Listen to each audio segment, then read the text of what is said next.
Good morning.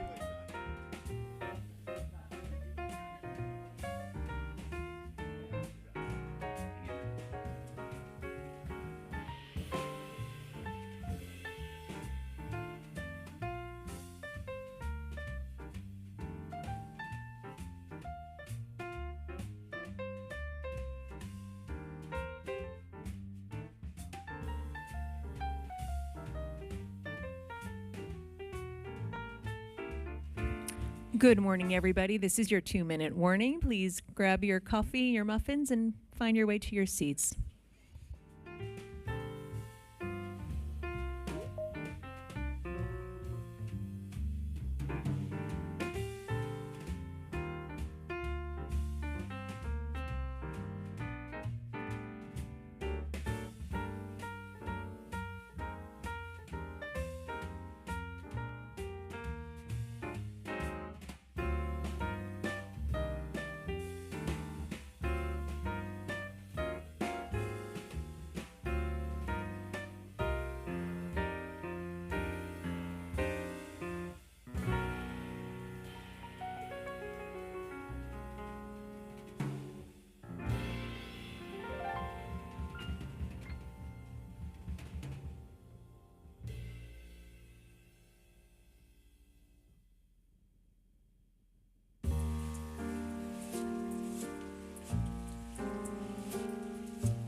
This is your 1-minute warning, folks. Good morning. Please grab your coffee and make your way to your seats.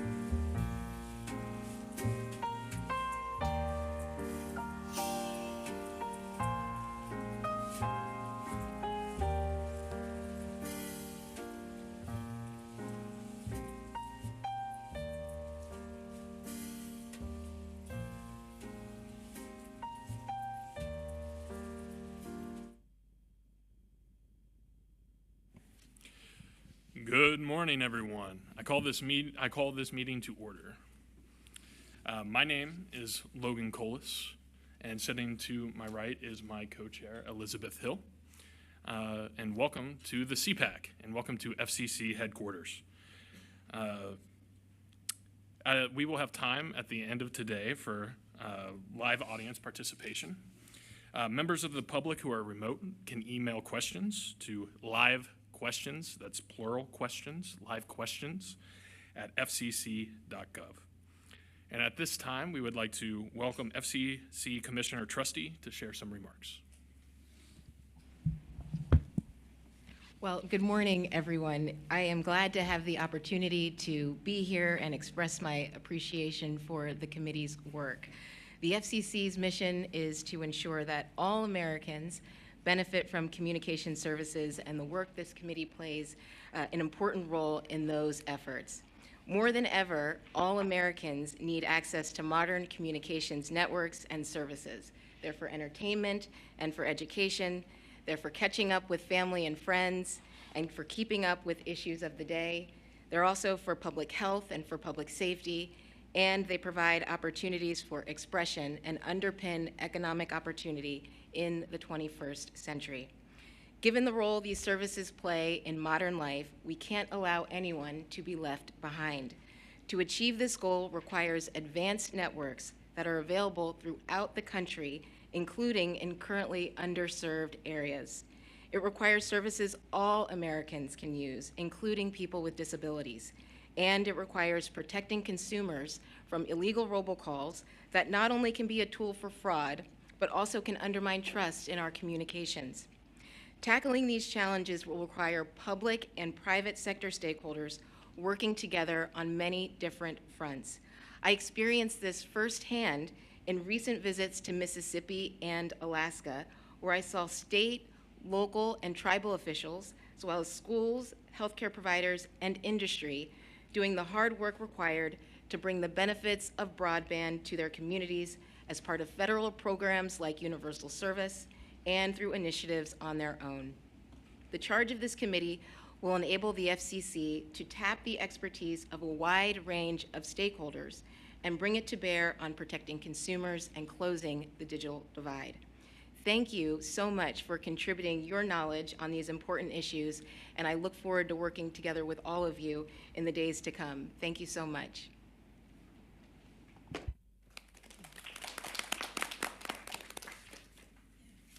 Thank you, Commissioner. At this point, we will turn to Commissioner Gomez. Is she here? Hello, Consumer Protection and Accessibility Advisory Committee. Welcome to your first meeting. Thank you for the invitation to meet with you, and I'm sorry I could not join you in person. At this moment, as you watch this video, I am traveling across the upper Northwest to meet with stakeholders, industry leaders, and community members to talk about wireless and space innovation, connectivity in remote areas, including on tribal lands, and of course, the First Amendment. First of all, thank you in advance for your service in this expanded advisory committee. The diversity that you bring in expertise, perspective, and advocacy is a valuable asset to the Commission and to our duty to the public. Your group has gone from being the Consumer Advisory Committee to now being the Consumer Protection and Accessibility Advisory Committee. This name change brought you more colleagues and an expanded mission. Now, collectively, you'll address not only consumer protection, but also communications access for people with disabilities. As a commissioner, I care deeply about both of these issues.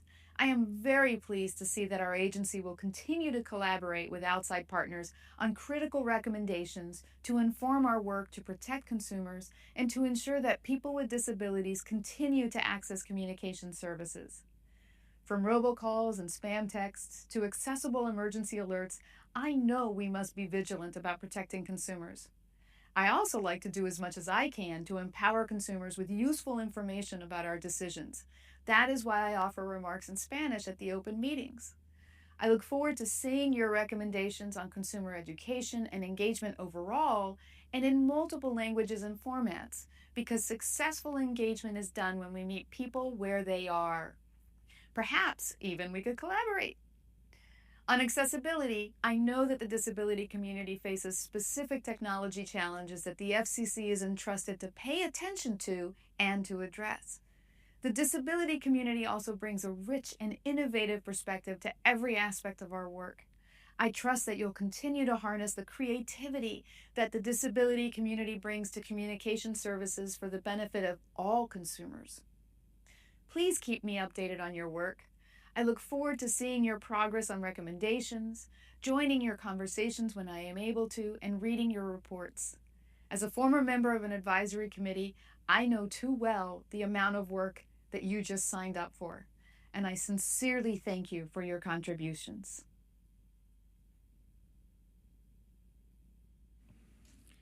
Thank you, Commissioner Gomez. We appreciate your virtual remarks. At this time, we're going to turn to Ed Barthel, the Chief Consumer and Government Affairs Bureau. Thanks, Logan. And thanks to our two commissioners for sharing their remarks this morning to get us started. Welcome to the Consumer Protection and Accessibility Advisory Committee, or CPAAC for short. My name is Ed Bartholomew, and I am the Chief of the Consumer and Governmental Affairs Bureau, as Logan just noted. The CPAAC is a vital source of input for the Commission on consumer protection and accessibility issues, and we truly appreciate your involvement and dedication as we embark on this new term. To echo a bit of what Commissioner Gomez just shared, I have also served multiple terms on the Consumer Advisory Committee in my past, including one as chair. And I do understand firsthand the commitment each of you has made to devote your time to being a part of this committee. I know many of you also have experience serving on past advisory committees like the CAC and the DAC. Advisory committees play a unique role representing consumer organizations, accessibility organizations, and industry. The recommendations developed thoughtfully reflect collaboration and often identify where consensus can be found. Over the years, the CAC and the DAC have provided the FCC with valuable input on a number of important topics. The DAC's recommendations on the use of telecommunication relay services on video conferencing platforms expedited the deployment of relay on platforms like Zoom and Teams. Another set of recommendations on the use of artificial intelligence to caption live video programming will help inform future efforts to modernize captioning regulations. And the DAC's recommendations on direct video calling led to a DVC forum that we hosted last year. Similarly, recommendations from the Consumer Advisory Committee, or CAC, led to Commission actions that empowered consumers and advanced important consumer protection priorities. Numerous CAC recommendations have informed the Commission's work to combat robocalls, including the use of stir-shaken and call blocking rules. CAC recommendations have also focused on mobile device security, changes to our consumer complaint intake and reporting, as well as education campaigns for the DTV transition. While the CPAAC is a bit of a rebrand, it's actually a return to the Commission's initial charter for its first Federal Advisory Committee 25 years ago. The Consumer Disability Telecommunications Advisory Committee. That committee was tasked with providing recommendations on access by people with disabilities, consumer protection and education, and the impact of new and emerging technologies. The challenges you will explore are different, but the value of your perspectives remain the same. As always, opportunities to impact the work of the Commission lie ahead, and your engagement in the CPAAC ensures that the FCC can continue to be well-informed on consumer protection and accessibility concerns of the community. I'm pleased to introduce the new CPAAC co-chairs, Elizabeth Hill of the National Association of State Agencies of the Deaf and Hard of Hearing, and Logan Colas of the American Consumer Institute. Their combined experience and dedication will undoubtedly drive the CPAAC towards new heights. To the members, thank you all for being a part of this important work, and I look forward to the CPAAC's success. Before handing the meeting back over to Logan and Elizabeth, I want to plug the Consumer Affairs and Outreach Division's upcoming webinar on September 18th at 2 p.m.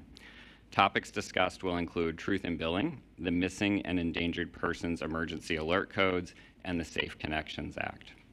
I also want to take a moment to introduce a new member of CGB's team that will be working closely with DRO on accessibility issues. Lisa Edwards has joined my front office as a Deputy Bureau Chief. Lisa came to the FCC in 2022, and prior to her time at the Commission, she spent over 3 decades at the Department of Justice in the Civil Rights Division. Lisa has been an incredible addition to our team, and I'm excited for all of you to have the opportunity to work with her on these important issues. I'd also like to extend my thanks to multiple Commission staff who have worked hard to make this meeting possible. Susie Rosen-Singleton, Chief of the Disability Rights Office, Kayla Hernandez-Ulloa, Acting Chief of the Consumer Affairs and Outreach Division, the 2 co-designated federal officers, or DFOs, David Perez and Josh Mendelson, and 2 CPAAC liaisons, Molly Bergdorf and Dave Savaline. My thanks also go to Amy Cresap, the FCC's Section 504 compliance officer, the interpreters and captioners, Commission meeting room staff, and many FCC staff volunteers, spread throughout the room who are helping to make today's meeting a success. And with all of that, I will pass it back over to Logan. Thank you. I speak on behalf of the CPAAC when I say that we are thankful for everyone's remarks this morning. My name is Logan Colas. I am your co-chair, along with Elizabeth Hill, who is sitting over to my right. I direct technology policy for the American Consumer Institute. I'm absolutely pleased to be here, and welcome to the CPAAC. At this time, I'm going to go ahead and toss it over to Elizabeth for some remarks. Good morning, and thank you, Logan. It's a pleasure to serve with you as co-chair of this committee. I did want to welcome everyone here today, and thank you so much for coming. I do want to introduce myself. I serve on the board for the National Association of State Agencies Serving Deaf and Hard of Hearing. I know that is a long title, but it is NASADHH. I am a board member at large, but it is an honor to be representing that organization here today. That organization is a group of state directors for the deaf and hard of hearing all across the country. We do have an annual meeting, a policy summit, to discuss common challenges and opportunities, and to collaborate as a group of state directors. I'd like to begin with roll call. If you can, please do introduce yourself with your name, your organization, who is serving as your alternate, and maybe give just a brief summary of your organization and how it relates to accessibility or consumer protections. I will add that my alternate, Dr. Darlene Zingara from Minnesota, is my alternate, as for my organization. If you have any ethical disclosures, please do feel free to share them during roll call. I will start on my left with Logan. Thank you. Logan Colas. I am with the American Consumer Institute. My alternate would be Tirza Duran, who's the president of the American Consumer Institute. ACI has a long history of involvement in telecom policy, dating back to significant involvement in the CAC from Steve Poziesk, who was our chairman and founder. So I look forward to working with everyone, and I'll go ahead and toss it to my left. Good morning. My name's David Betez. I'm the co-DFO along with Josh Mendelson. And I'm just also going to give a couple housekeeping items before we go around, such as how to use the mic and not to use it. And then we'll continue with the roll call. We're going to take a few minutes on these housekeeping protocols. If you need restrooms, you just leave these doors. They're on the left and the right, as well as water fountains. For fire exits, in case of an emergency, please evacuate through the main doors, then security, passing that security and through the front entrance. If that exit's not available, please evacuate through a side door onto the rear exit. FCC staff can assist you during emergencies or at any time throughout the meeting. Meals and beverages, as you saw over there, we added some water, coffee, pastries. Please know the beverages are for the CPAAC members and the staff supporting the meeting. Thank you, Apple Inc., for providing the food and beverages. During the meeting, we ask that one person use the mic at a time. And if you wish to speak, please raise your please raise your tent card like this, and then the chairs will call on you. And when you're done speaking, just lower it back down. Also, please wait for a moment for the camera to focus on you, and then identify yourself and your organization before you speak. Please pace yourself and take pauses. When you're done with your part, restore the tent card. When using the microphone, please push this button here with a little person on it, and it will turn red. When it's red, that means your mic is on. When you're done, of course, please press it to deactivate it. If you're sharing the mic and need to move it, please only move with the base. Don't use the stem, it might break off. So, thank you. Thank you so much, and I'm gonna pass it over to my co-DFO, Josh Mendelson.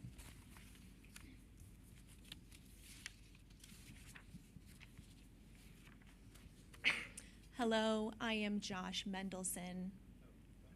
I am one of the co-DFOs for this Consumer Protection and Accessibility Advisory Committee.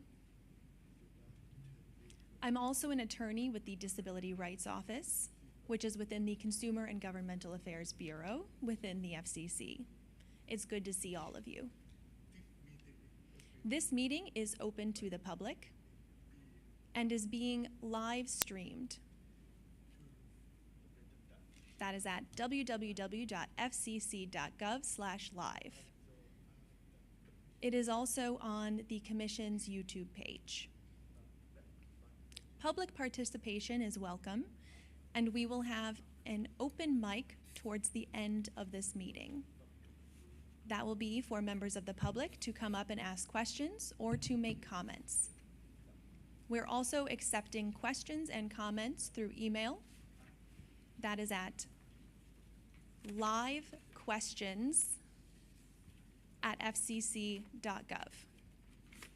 So please, if you have a question or a comment, please email that email address. Please email before 11:30. At 11:30, we will try our best to address it. Since this is the first meeting of the term, and as co-chair Elizabeth Hill mentioned, our General Counsel Office does require that each representative make disclosures if they have any.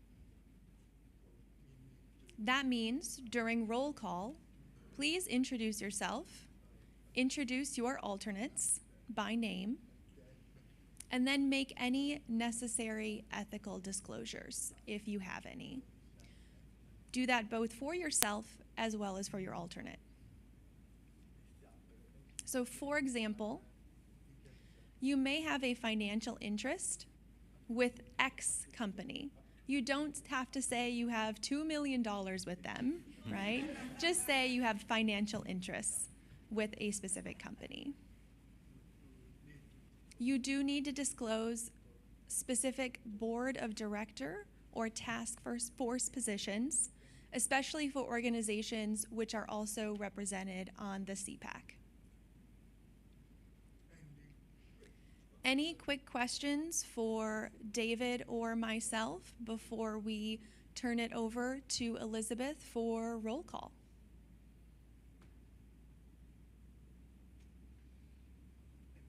Elizabeth. Okay, thank you, Josh. This is Elizabeth. Thank you for the housekeeping. Thank you, David, for additional housekeeping measures as well. We will get started with roll call. Again, please introduce yourself, your alternate, your organization, a brief description about your organization, and any ethical disclosures you may have. I will begin to the left of David then with Kayla Hernandez. And I can't see your last name. That is perfectly fine. Good morning, everyone. My name is Kayla Hernandez Ulloa. I am the acting chief for the Consumer Affairs and Outreach Division. Happy to be here today. Thank you to everyone who helped put this meeting together today, including David and Josh, and everybody who is on the FCC staff. I will now pass it over to the next speaker to my left, Corlett. Good morning, thank you. So my name is Corlett Hannon. I'm with AARP. I serve as the director of the Livable Communities team in Government Affairs. My alternate is Tim Morstad. He also works in Government Affairs at AARP. We do not have any disclosures for today, but for anyone who does not know AARP, we are a nonprofit, nonpartisan organization that represents the interests of older adults age 50 plus. We fight to protect and preserve policies that allow older adults to live independently and choose how they live as they age, which includes communication services and access. Good morning, everybody. I am Claire Stanley. I'm the Director of Advocacy and Governmental Affairs for the American Council of the Blind. We are a membership organization of persons who are blind or low vision from across the country. The alternate is our executive director, Scott Thornhill, and we're excited to be here. We were part of the Disability Advisory Committee, I believe, for its entire existence, so we're excited to be here. Thank you.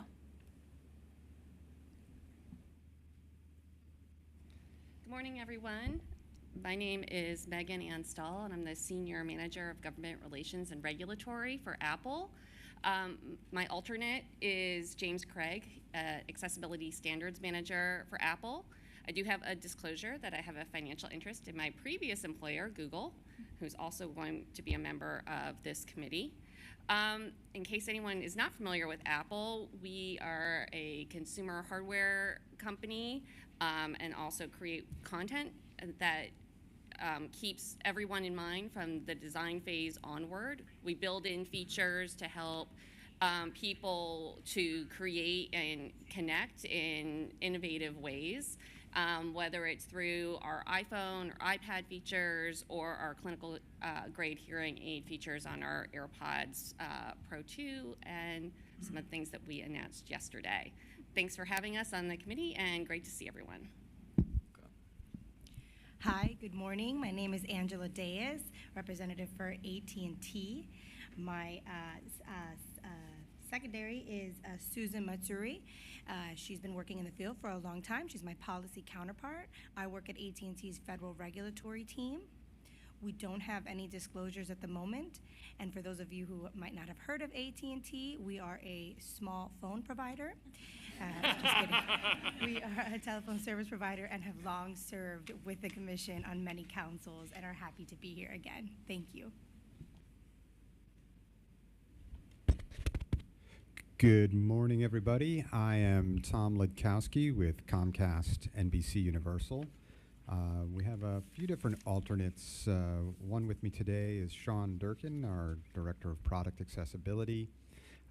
We also have Hannah Leppo, who is a Senior Counsel in our regulatory group at NBC Universal, and Richard Wyckoff, who is our Principal Engineer in Product Development, and Richard also serves on the board of the SIP Forum. Comcast NBC Universal is a media and technology company with a rich history in accessibility, more than 13 plus years, and we are happy to participate on the CPAAC, and we're past members of the DAC.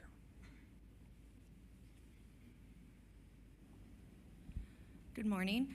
My name is Rachel Nemeth, and I am with the Consumer Technology Association. Our alternate is David Grossman. No disclosures for either of us. We are both members of CTA's Government Affairs team. CTA is the largest technology trade association in North America, and many folks know us from our show CES. And we also regularly engage in policy issues related to both consumer protection and accessibility. And we have a long history of serving both on the Consumer Advisory Committee and Disability Advisory Committee. So we are glad to be here today. Thank you.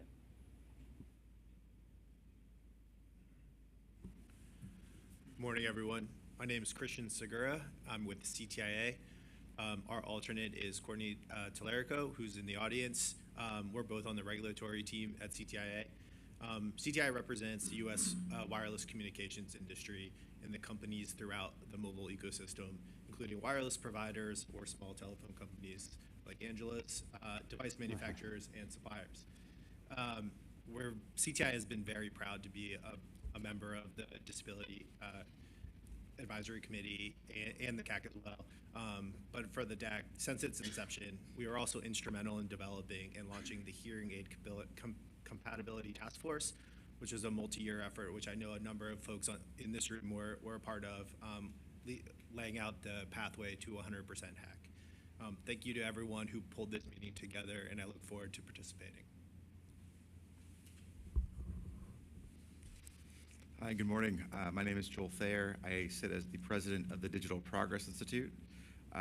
For those who I'm almost certainly are unfamiliar with us, we are a bipartisan org that focuses almost exclusively on advancing full stack frameworks that basically holistic approaches to internet regulation to protect all consumers and entrepreneurs in the internet ecosystem. We also support ubiquitous broadband, which I think includes disability access, also strong and leans towards consumer protection.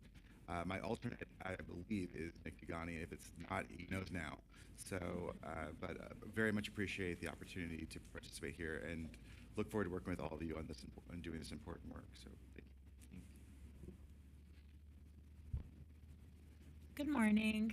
My name is Taylor Absher, and I'm a policy advisor and attorney for Encompass. My alternate is Christopher L. Shipley, who is the executive director of public policy, and we both do not have ethical disclosures today. Encompass is the Internet and Competitive Networks Association, and since 1981, the association has been advocating for a competitive communications marketplace, which has shifted a little bit over time. I know that Encompass has proudly participated in many advisory committees. However, this is my first committee that I will be participating in, so I'm really excited to share my perspective, but also equally excited to learn as much as possible from all of my colleagues here. Thank you.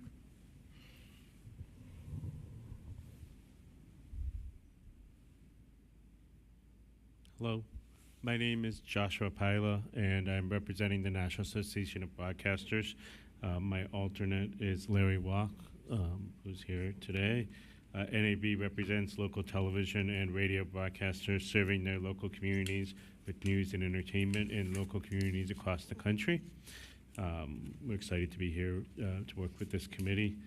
For the ethical disclosure, my day job is as an officer for NAB member Gray Media, Inc., which owns local television stations in 113 markets across the U.S., and a closed captioning company called Dynamic Captioning. Thank you. Good morning, everyone. My name is Tina Metzer, co-founder of National Center for Resource Development and Rural Rise. It's a pleasure to be here this morning. We were a member as well last year.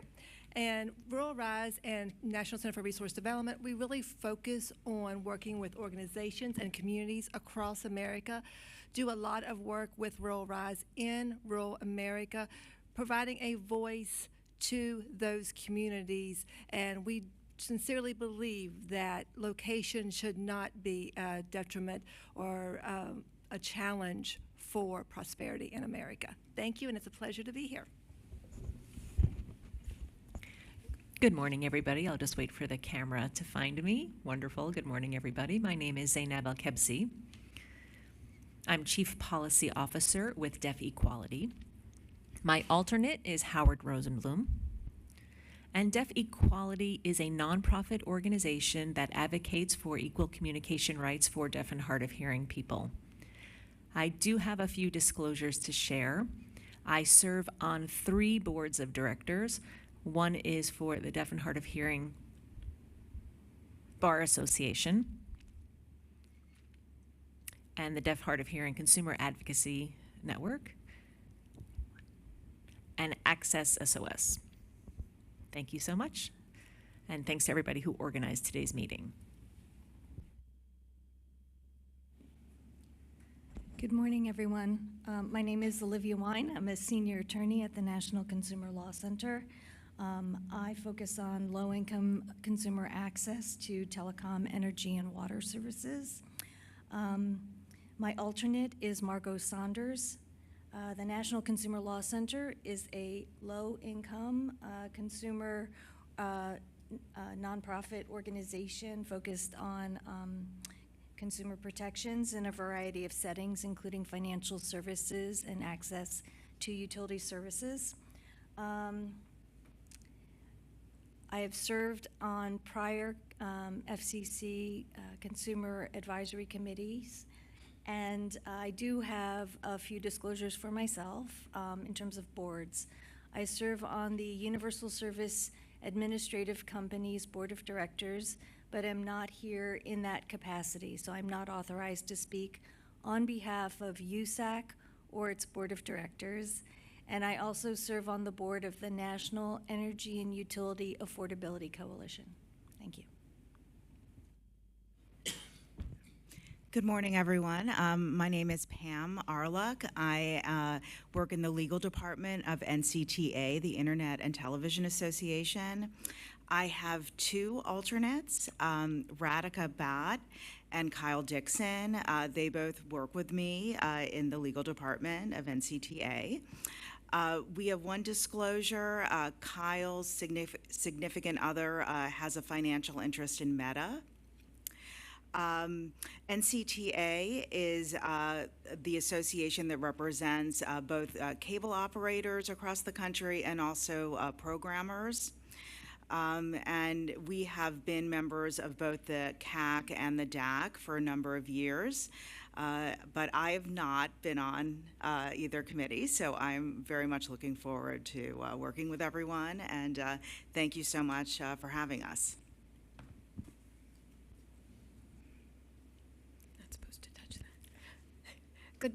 Good morning. I'm Debbie Berlin. I am Executive Director of Project Goal, the project to get older adults online.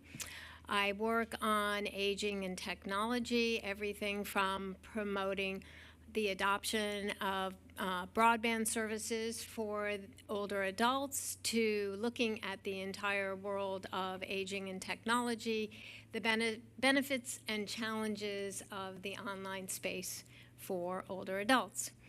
I have several disclosures to talk about.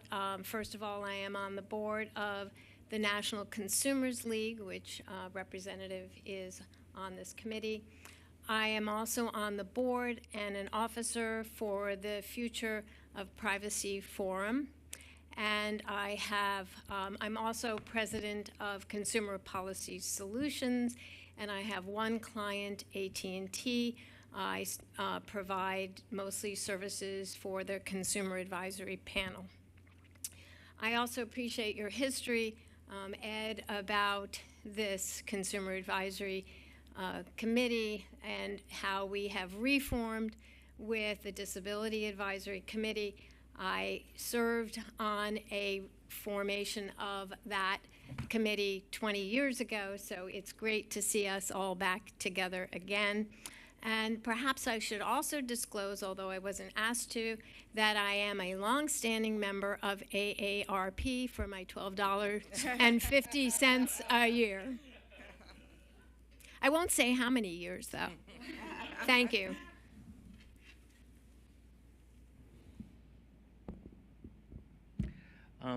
Good morning, everyone. I'm Chris Breitmeyer. I'm the president of the Rural Community College Alliance. I had to read that to make sure I got it right. I've been in this job for about a year. There are no alternates, so you're stuck with me. What we do at the Rural Community College Alliance is represent the interests of rural community colleges, obviously, their students and the communities that they serve, primarily interested in making sure that all students have access to an education that is affordable and quality. And so I'm very interested to be part of this group. Good morning, everyone. My name is Carl Gerner. I am Corporate Counsel and T-Mobile's Federal Regulatory Affairs team. My alternate is Dennis Selnick, Senior Accessibility Compliance Manager, here in the audience with us today. T-Mobile is a national wireless carrier, and I have not been on an advisory committee previously. However, we have had the pleasure of serving on both the CAC and the DAC as a company previously, and neither Dennis nor I have disclosures at this time.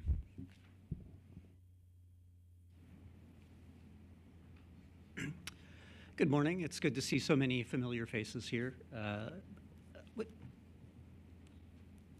I will pause and allow Diana to introduce herself before me. Good morning. I'm sorry, work emergency. I'm Diana Eisner with US Telecom, the Broadband Association. I'm Vice President of Legal and Regulatory Affairs. I work on a whole host of issues that all of our friends at the FCC are so helpful with for all of us, and we're really excited to be here, and we're excited this group has been reconstituted, so thank you. And I am Ian Dillner. I am with Verizon. I work in the public policy organization at Verizon, focused on a lot of federal regulatory matters, including accessibility matters and consumer matters. Also representing Verizon here in this group is Zach Bastian, who is sitting immediately behind me. And Zach also works in the public policy organization. We've been a member of the DAC for many terms, and several iterations ago were members of the Consumer Advisory Committee as well. It's great to be here. Thanks.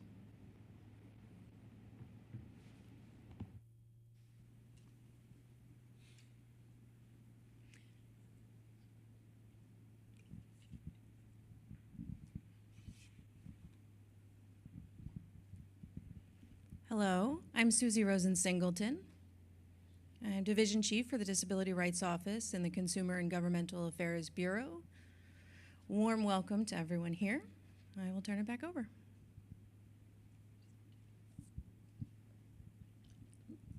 This is Liz. I would like to now provide an opportunity for those who have just arrived from the American Association of People with Disabilities, AAPD. If you would please introduce yourself, your name your alternate, share a little bit of information about your organization, and any ethical disclosures you may have. Thank you. Hi, thank you so much. Sorry for being late. I'm Maitreya Shah. I work with the American Association of People with Disabilities, and I'm the alternate. The primary for our organization is Michael Lewis. AAPD is a national disability-led and cross-disability organization working for the political and economic power of all people with disabilities. And we work on several different technology policy areas, telecom broadband access and assistive technology being one of the primary focus areas for us. And I have no ethical disclosures to make at this point. Thank you. Elizabeth, I want to let you know we have one person online. I don't know if the IT can let them speak.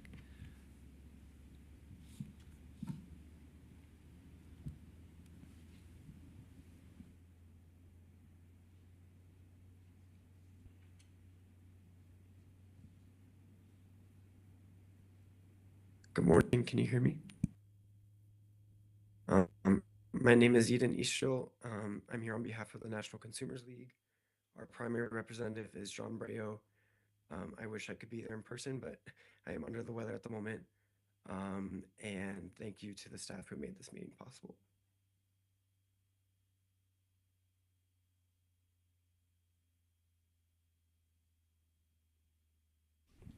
I would like now to call upon Zainab. Interpreter correction, Tina Metzger. Thank you. I believe I forgot to mention that my alternate is online as well, Dr. Charles Terrell, and he's a former community college president, and he serves as an advisor for Rural Rise.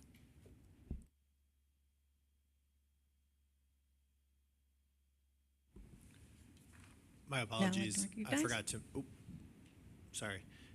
My apologies. I forgot to make my disclosure. I have an immediate family member with a financial interest in one of the nationwide wireless providers.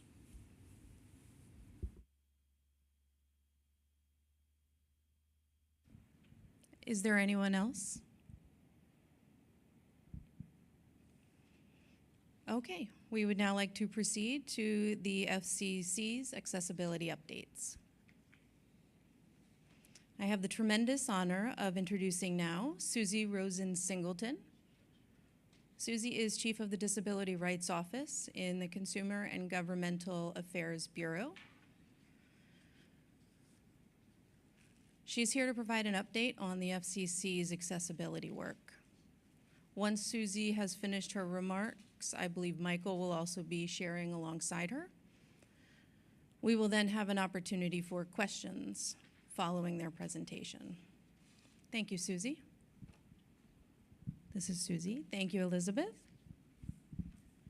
And to my right, Michael Scott and I will be providing a brief overview, a bit more about the FCC's accessibility work. We do have slides, if it's possible to display them on the monitor. Thank you. If you could back up one slide, please.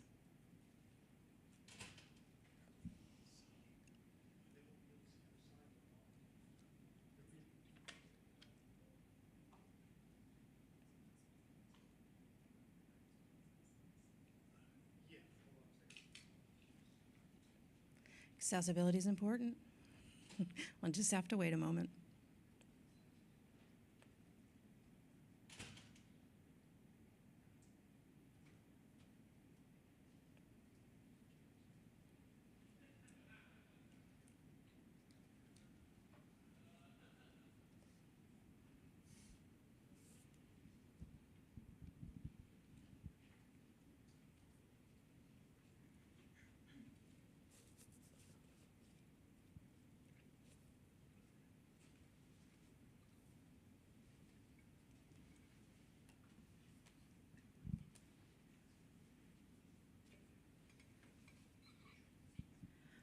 If we could turn the slides off, please. If we could remove the presentation from the monitor, I would like to introduce, and have the honor to do so, Chairman Brendan Carr, who is here with us today to share his remarks.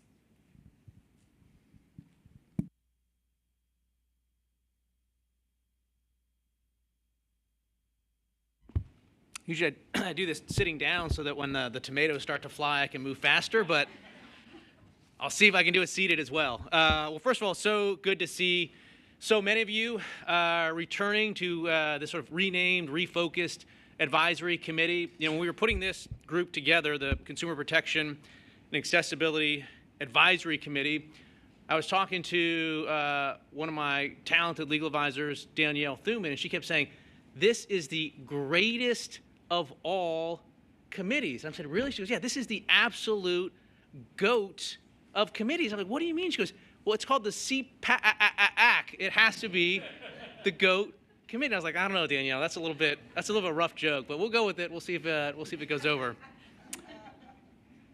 So let me begin, though, in all seriousness, by recognizing the newly appointed co-chairs of the committee, Elizabeth Hill and Logan Colas. Thank you to both of you for stepping up to lead this important initiative. I'd also like to thank our designated federal officers, David Perez and Joshua Mendelson. Thank you for your service with this committee.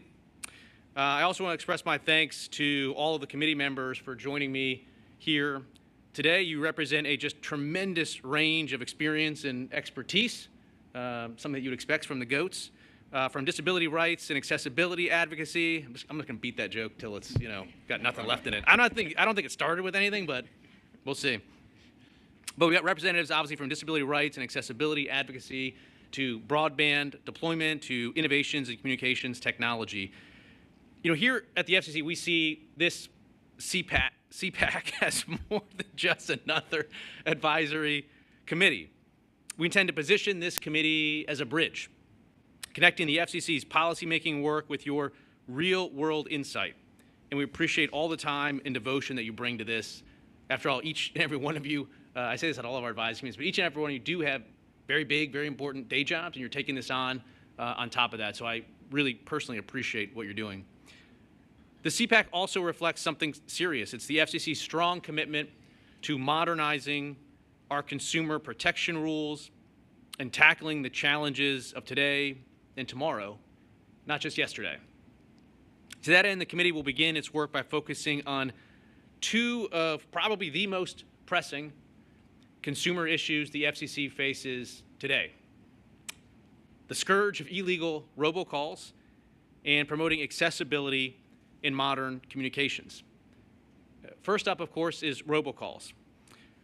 Robocalls are an all too common frustration and threat to American households. They disrupt our evenings. Increasingly, they are used to defraud many Americans.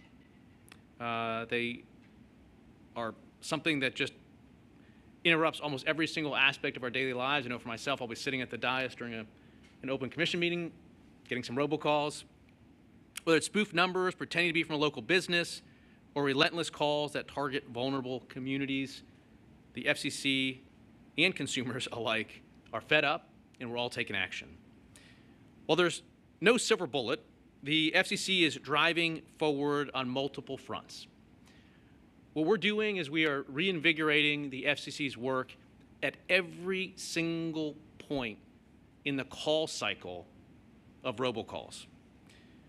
We're working right at the outset to stop bad actors from ever being able to originate these calls including looking at ways to make it harder to get and maintain access to numbering resources. We're pushing carriers, once those calls are made, to block more of illegal robocalls before they ever reach consumers. When it gets to your phone, we're providing consumers with more tools to decide what types of calls they actually want to answer and which they don't. We're accelerating the IP transition, which has the added benefit of making it harder for illegal robocallers to mask their identity. And finally, on the back end, we're working to increase our enforcement efforts, including by taking actions that effectively prohibit voice service providers from connecting or maintaining their connections to the U.S. telephone network. If carriers aren't doing their part to mitigate robocalls, including taking proactive steps to know their customers, again, an area where I think you're seeing a lot more vigorous FCC enforcement, then they're not going to be able to do business in this country very long. Our first CPAAC working group will contribute to these efforts and evaluate additional robocall mitigation efforts, including what conditions most contribute to the problem of illegal robocalls today, and how the FCC can build on prior efforts to put more robocall fighting tools in the hands of consumers. Next up, accessibility. The Communications Act tasks the FCC with ensuring that telecom services are accessible and usable by individuals with disabilities. I'm grateful that throughout the years, the FCC has been able to play a key role in the advancement of accessibility. But today, our challenge is different. Technology continues to evolve at a rapid pace, from smartphones and video conferencing to AI. The way we communicate has changed, but our rules haven't always kept up. That's why our second working group will focus on how technology shifts are impacting the disability community, and where the FCC's rules may need to be modernized to reflect the new landscape. In closing, I want to thank each and every one of you again for your service and for your commitment. I look forward to your insights and the important contributions that CPAAC will make in the months and years ahead. And I expect a lot of wins of the Tom Brady of advisory committees. I'll be here all week. Thanks.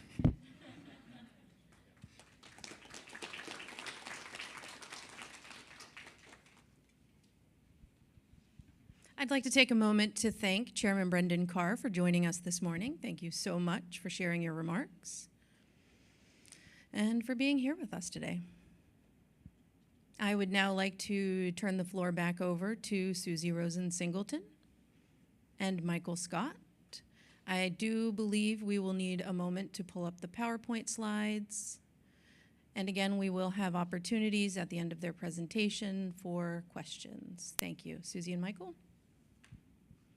Thank you, Liz. Oh, wonderful. Thank you to the CMR staff for making that possible. I do believe this is the first time I've seen a video on the monitor with the slide deck. We're very, very thrilled that we are able to have the chairman here with us today to share his remarks. Michael and I are here to provide an overview of the FCC's accessibility work. As you've heard, we'll have a working group focused specifically on accessibility. Now, with this being the inaugural meeting, I see some new faces in the room, as well as some who are joining us online, maybe new as well. I would, for that reason, like to take this opportunity to provide you with a brief overview of our work. Next slide, please.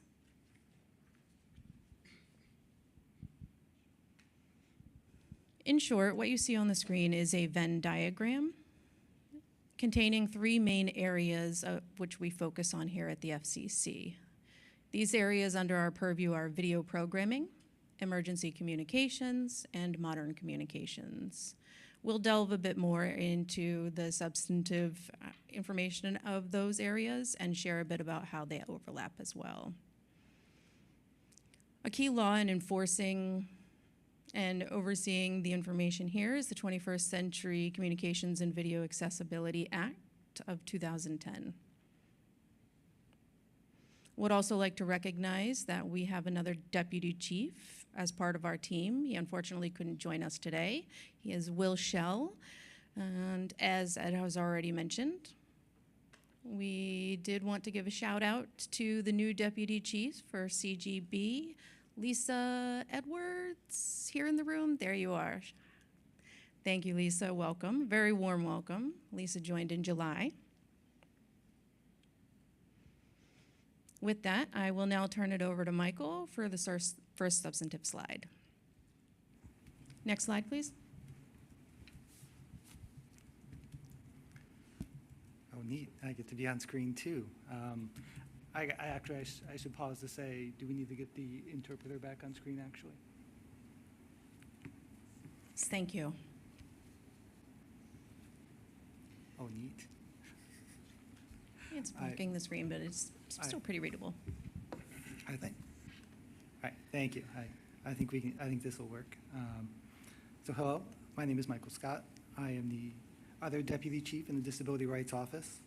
I will let you all decide whether it is Will or I who is the Tom Brady of deputy chiefs in the Disability Rights Office. It's probably Will. All right. So I'm going to talk a little bit about our area of modern communications that accessibility plays an important role of. First up is advanced communication services. So under Section 716 of the Communication Act, which was adopted as part of the 21st Century Communications and Video Accessibility Act, the CPAAC, advanced communication services, including interconnected and non-interconnected voice over internet protocol services, electronic messaging services, and interoperable video conferencing services must be made accessible to and usable by people with disabilities, unless not achievable. I'll move a little closer to the microphone. I feel I'm soft-spoken at the moment. So interoperable video conferencing services is an issue where we've most recently made some changes.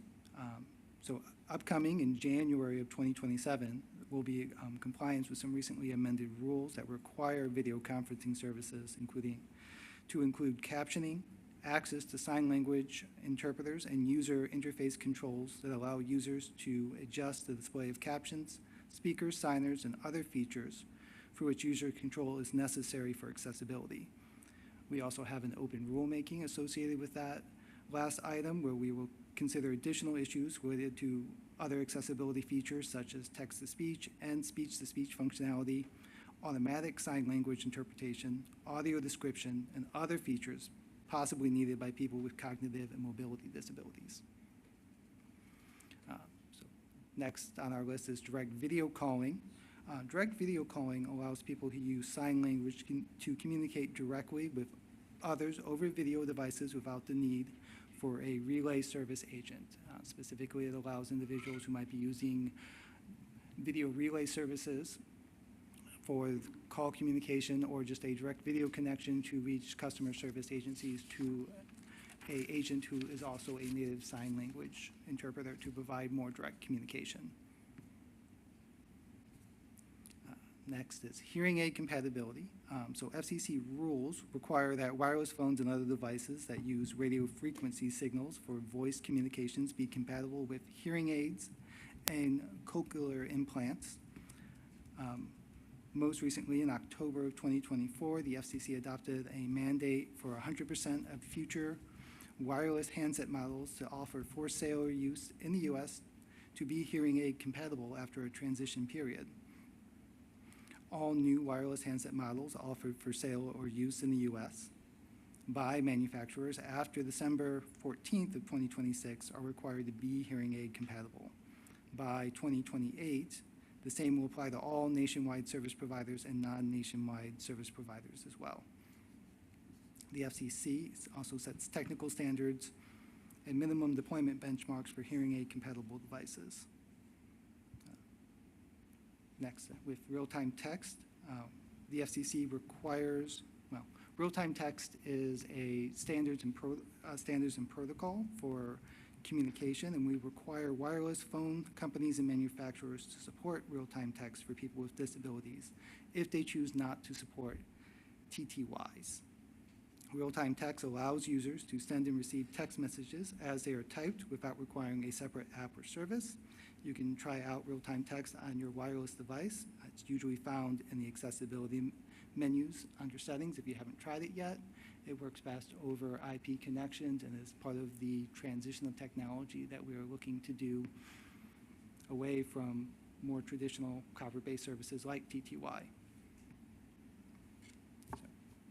relay services. So there are currently 6 forms of relay services supported by the Interstate Fund as overseen by the Commission: VRS, IP relay, caption telephone service, both a traditional form and an internet protocol form, and traditional TTY relay, and speech-to-speech services. TRS services are provided for functionally, sorry, I misread something that I wrote there, I'm sorry. So TRS are services to provide functionally equivalent communication for people who are deaf, hard of hearing, deaf-blind, or who have a speech disability. In overseeing the program, the Commission addresses a number of administrative matters as well as policy issues. We strive to ensure the program continues to evolve to meet our statutory obligations of ensuring the provision of TRS in the most efficient manner possible. With regard to technology transitions, DRO's works with other bureaus in the Commission to ensure that technology transitions, such as changing networks from analog to digital, from copper to fiber, and from TDM to internet protocol, do not create accessibility concerns for consumers who use legacy devices such as TTY and analog caption telephones in the short run, and for a smooth consumer transition from the older analog-based services to IP-based services in the long run. Finally, I'll talk about telecommunication services and equipment. Under Section 255 of the Communications Act, we are required that telecommunication services and equipment be accessible to and usable by people with disabilities unless not readily achievable. Accessibility requirements include, for example, voicemail, interactive voice response systems, and compatibility with peripheral devices commonly used by people with disabilities. All right, I'll turn it back over to Susie for the next slide.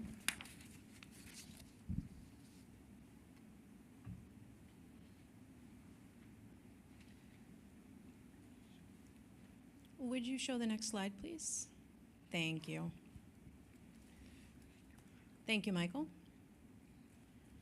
This is the second area. As I mentioned earlier, the 3 areas under our purview. I would like to emphasize that our work is in close collaboration with other bureaus across the agency. For example, in emergency access, we work very closely with Public Safety and Homeland Security Bureau, or PSHSB. We collaborate, and that is true for many of those that you will see. We work very closely with other bureaus, such as the Wireless Telecommunications Bureau on hearing aid compatibility matters and so forth. We do really consider ourselves a hub, if you will. So we work very closely with other bureaus as well, and did want to share that point. Now, back to emergency communications and notification. You'll see 2 categories on the screen for emergency notifications. We work very closely to ensure that accessibility is present in those categories. First, in 911 and 988. I'm sure that's you're no stranger to those 2. We work very closely to ensure there are text to 911 capabilities, voice relay, as well as other means as appropriate, relay and so forth. TTY. We do also have for 988 purposes, which is the Suicide and Crisis Help Hotline. We have direct video calling, DVC, for ASL consumers. It is not yet available for 911, but we do foresee that it will be considered for NG 911 purposes. And I will mention shortly an item that is open for comment on direct video calling for NG 911. Before I go to that topic, I would like to work through these topics and share 2 highlights in recent items that were released, seeking comments about those areas of emergency access. On to notifications. We know it's so important, as you all know, if there is an emergency in your area. We are working very closely to ensure that EAS, the emergency alert system, as well as wireless emergency alerts and emergency information on TV are all accessible in meeting accessibility requirements to ensure that everyone receives the information they need to. And we'll move through these topics a bit quickly. There is plenty of information on our website. I just wanted to give you a bit of a flavor of the scope of our work. Two items I would like to highlight. One, August 7th, we adopted a notice of proposed rulemaking to re-examine the emergency alert system and wireless emergency alerts, and to do so from the ground up. This is to determine how to make those life-saving systems more effective, efficient, and able to serve the public's needs. The comment period will close October 10th. So you do still have some time to share comments, either online or here in person in the room.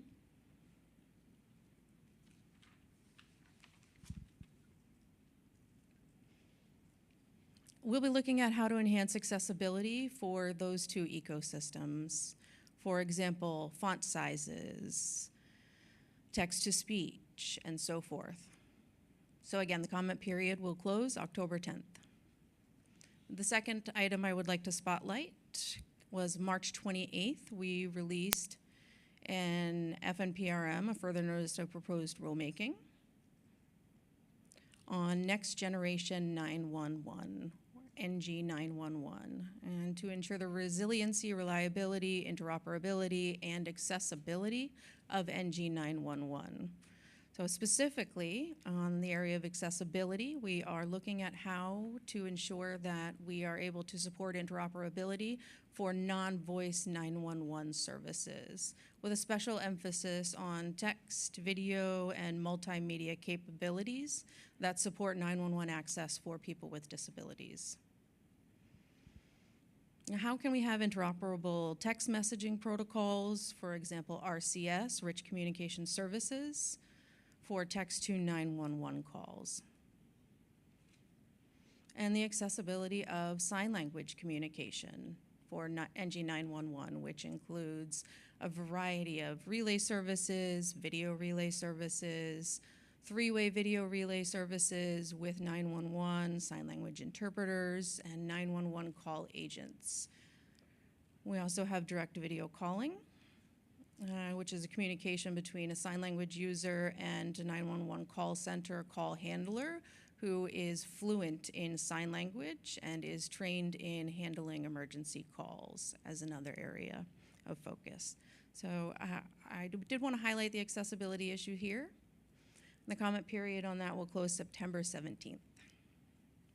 With that, we'll move on to the third area under our purview, and I'll turn it back over to Michael. Right, thank you, Susie. If we could move to the next slide. Thank you. So our next area is video programming.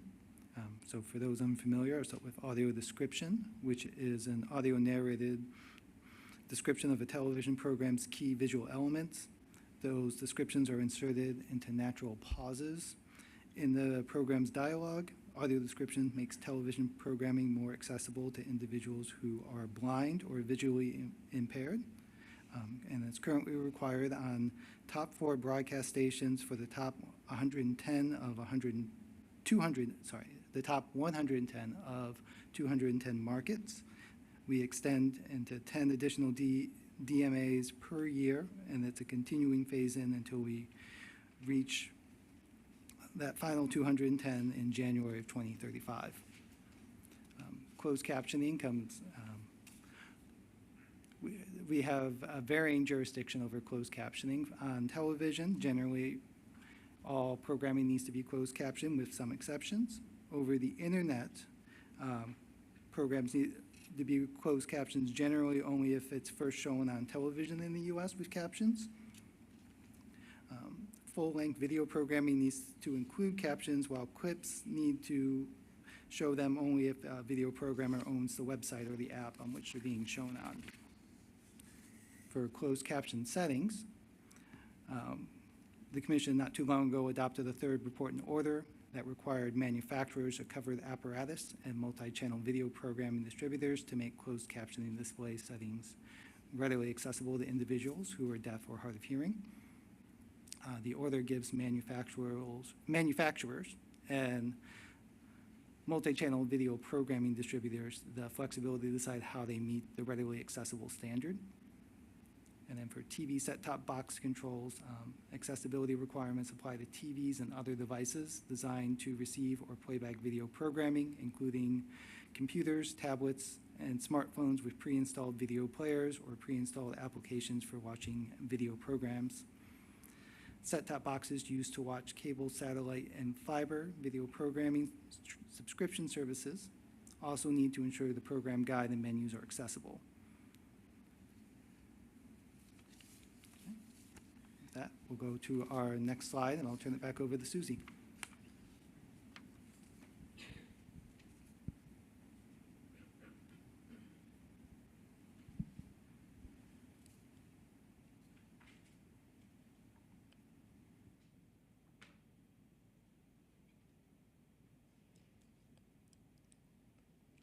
Perfect, thank you. Now, we've explained the 3 different areas of our focus. Of course, there is more, but this is just a big picture overview.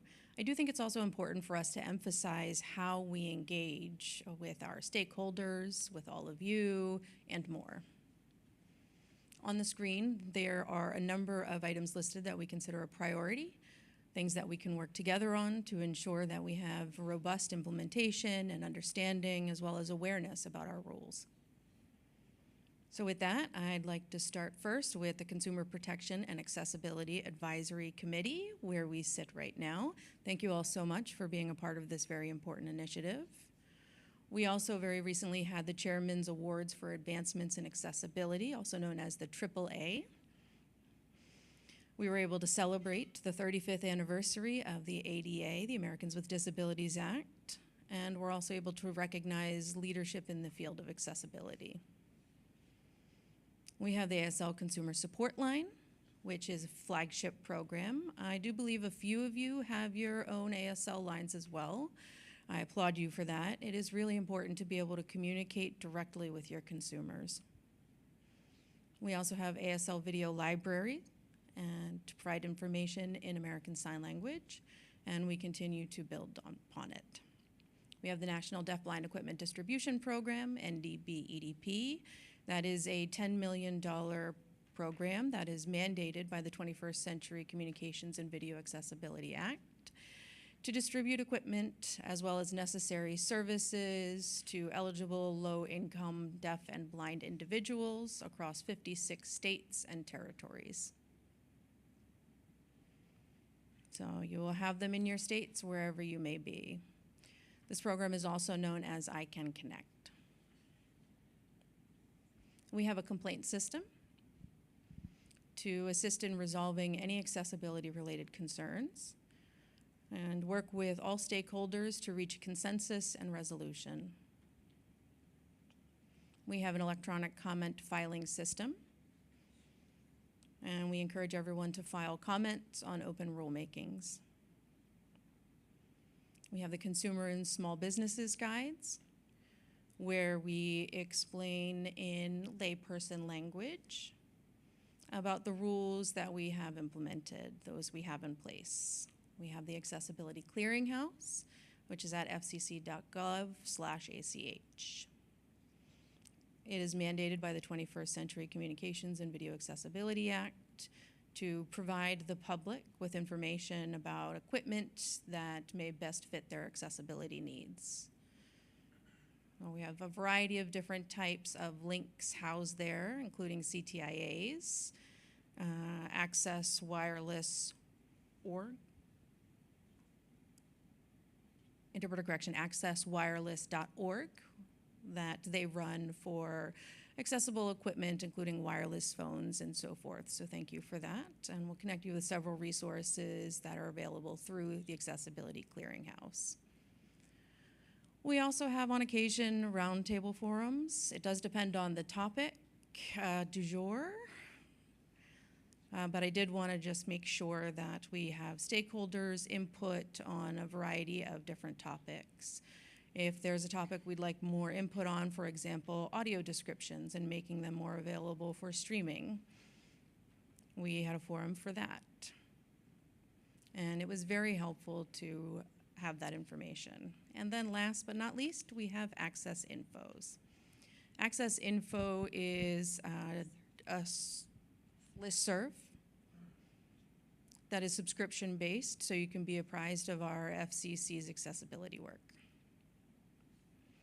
And we do welcome continued communications. If you'd like to meet with us, we can meet here in person or remotely. We do look forward to continuing to collaborate with our stakeholders. And I'll turn it back over to Michael for the final slide.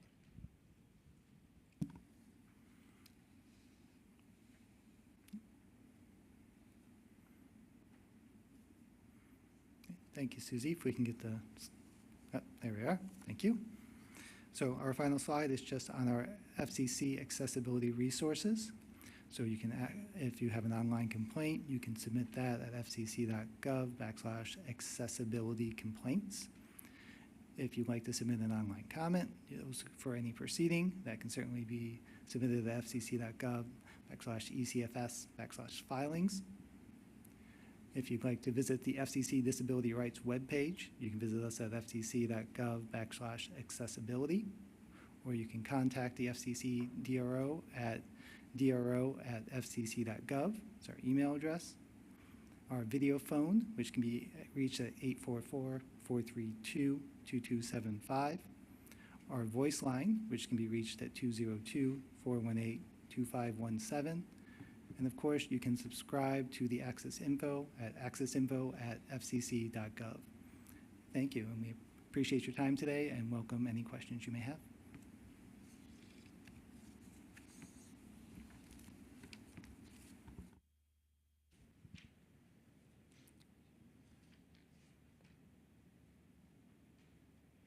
Members of the committee, we now have an opportunity for questions.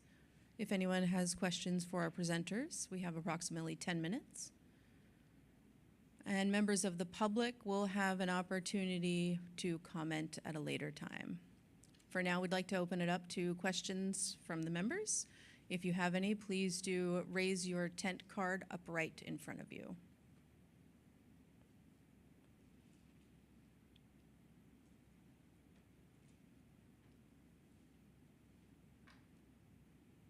Seeing none, I'd like to take a moment to thank Susie and Michael. Thank you so much for the information you've shared today. We very much appreciate it.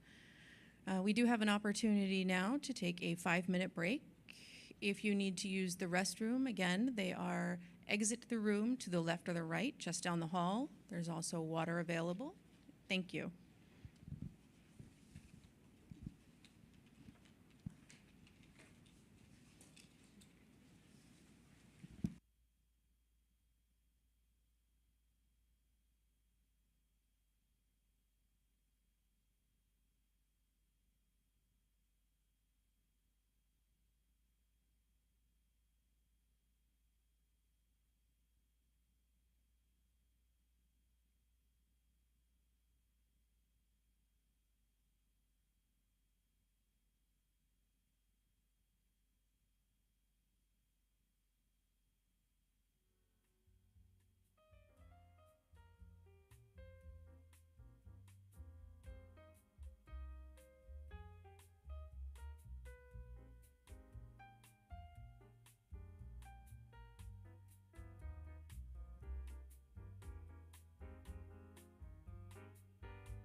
Members of the committee, this is your 1-minute warning.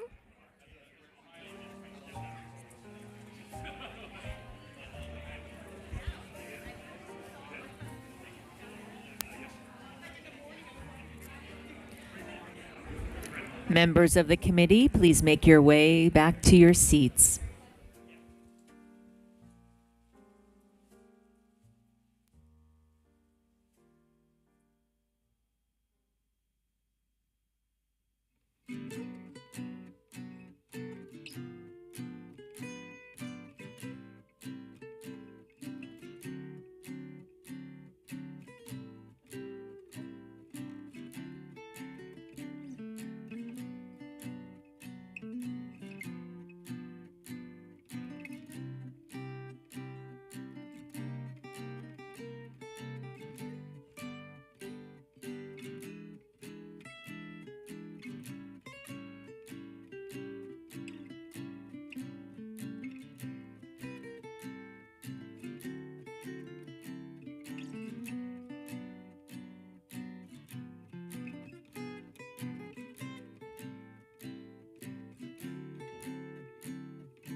Welcome back from break, and welcome back to the GOAT of Advisory Committees. It's great to see everybody again.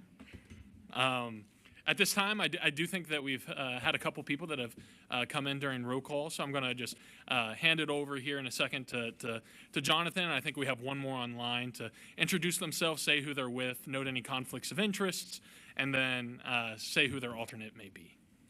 Thank you. So Jonathan, please. Testing, just making sure I got the mic on. Hi, everyone. Jonathan Mark, I'm representing Google together with my alternate Eve Anderson, who is the director of our Products for All at Google. Neither of us have financial interest to disclose. Google's very excited to participate in this committee. We have many touch points with accessibility, including our consumer devices, making sure that they're accessible to all, and just going along with our mission to make sure that the world's information is accessible to all. And I think we have one online as well. Good morning. My name's Lily Genghis. I'm the Chief Tech Community Officer at the Caper Foundation. We focus on making sure technology is accessible to all the communities, specifically working and making sure that it's equitable across. And we do research grants as well as different types of community. No conflict of interest in mine. I'm part of the board of a nonprofit out in California, but that's about it. Thank you so much. Perfect. Well, welcome back from break. I hope everybody got some refreshments, coffee and water. Just as a reminder to everyone here that this committee is open to the public, and you can submit questions that you have, questions or comments to live questions at fcc.gov, and that is questions with an S at the end, it's plural, live questions at fcc.gov. Those will not be addressed immediately, but we do have a public comment Q&A section that we will be addressing comments during that time. So at this time, I'd like to move on to the FCC consumer protection updates. And I would like to call on Kayla Hernandez-Ulloa, Acting Chief, Consumer Affairs and Outreach Division of the CGB, to give some FCC consumer protection updates. Thank you. Good morning, everyone. I'm Kayla Hernandez-Ulloa. I'm the Acting Chief of the Consumer Affairs and Outreach Division, also known as CAOD. First, I'd like to start off by thanking my team for everything that they have done to help organize this meeting today, including my Deputy Chief, Sherry Dawson, who is right there in the room. So for those of you that are not familiar with CAOD, we are one of several divisions within the Consumer and Governmental Affairs Bureau, or CGB for short. We serve as the public face of the commission as we develop and implement a lot of the consumers' policies dictated by the commission, and this also includes the coordinating of the sign language interpreters when requested for commission events. COD also develops and implements consumer outreach campaigns that include education policies, goals, and objectives, and ensures that the Commission has the benefit of a wide spectrum of information and viewpoints in its decision-making process. COD plans, develops, and conducts consumer outreach and education initiatives that also inform the public about consumer-related regulatory programs. We also work very closely within the Consumer and Governmental Affairs Bureau to achieve a lot of our outreach in coordination with some of the offices that you see represented here. This includes the Disability Rights Office, our Web Print and Publishing Division, our Consumer Policy Division, and our Consumer Inquiries and Complaints Division. COD is always seeking to engage and develop new partnerships and also maintain our existing partnerships with organizations that advocate for and serve consumers. This includes collaborations with a lot of our existing partners and is not limited to the following activities that I will mention. We also do some presentations on a lot of the FCC resources, including, and this was mentioned before, the electronic comments filing system. What we do with that is we advise organizations that work with consumers when there is a notice of proposed rulemaking, for example, where there are comment publics that are being sought by the FCC. We manage requests for subject matter experts to participate in events such as webinars and conferences. We are always expanding our contacts list, and anyone who is interested in joining that listserv can email outreach@fcc.gov. What we do with this listserv is we take information that is important and affects consumers and advise our contacts so that they can also distribute this information to their communities. We also deliver hard copies of our consumer-facing materials to distribute to your communities. Many of our materials cover topics that were already discussed today, but I'd like to make emphasis.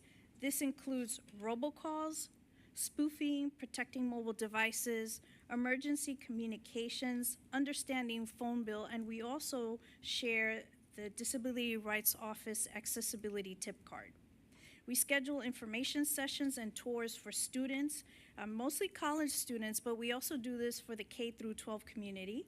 We also can work with your organizations to have a representative participate in your regularly scheduled meetings, such as weekly or monthly meetings, where we provide updates on topics or topics of interest. Presentations recently include those on robocall updates using most recent commission meeting released information, and of course, for those that are interested in tips, we have lots of them that we share during our presentations. Anyone who is interested in meeting with the Consumer Affairs and Outreach Division to discuss related opportunities for outreach, please send an email to outreach@fcc.gov. Mentioned before, but I'd like to emphasize now, is everyone here in the room and those watching us online are invited to our upcoming consumer protection webinar scheduled for Thursday, September 18th from 2 p.m. to 3 p.m. Eastern. And it is still not too late to register for this event. You can register and obtain more information by emailing outreach@fcc.gov.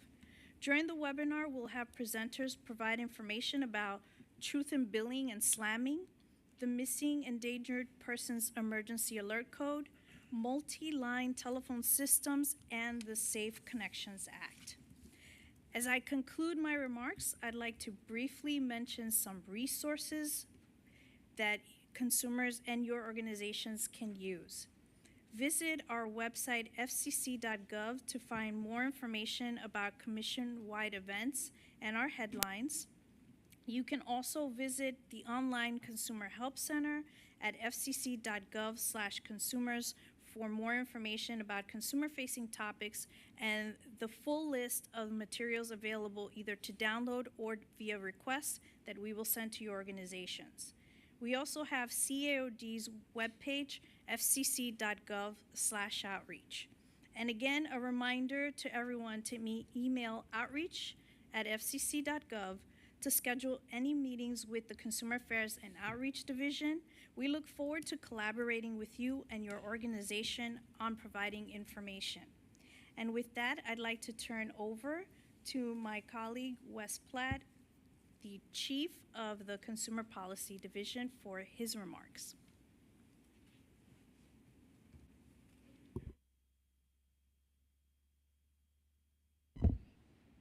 How's that?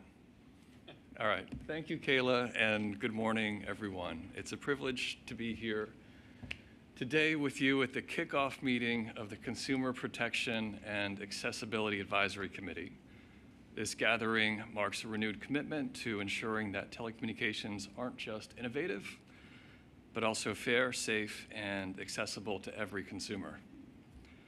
I'm Wes Platt, Chief of the Consumer Policy Division, and CPD is, well, this CPD, the Commission has multiple CPDs and even one CIPD. But we are one of the frontline guardians at the Commission of Consumer Interests.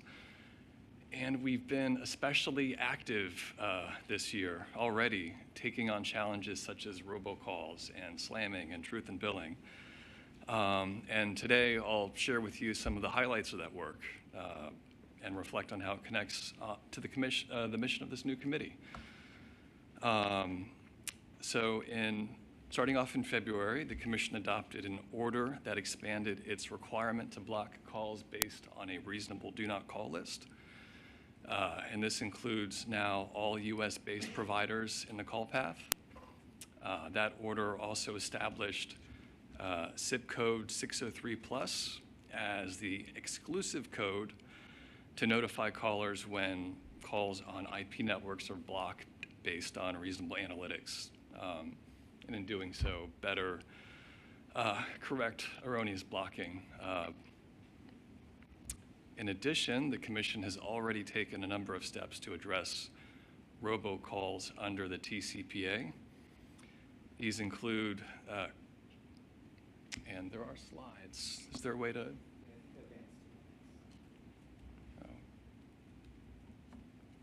Next one.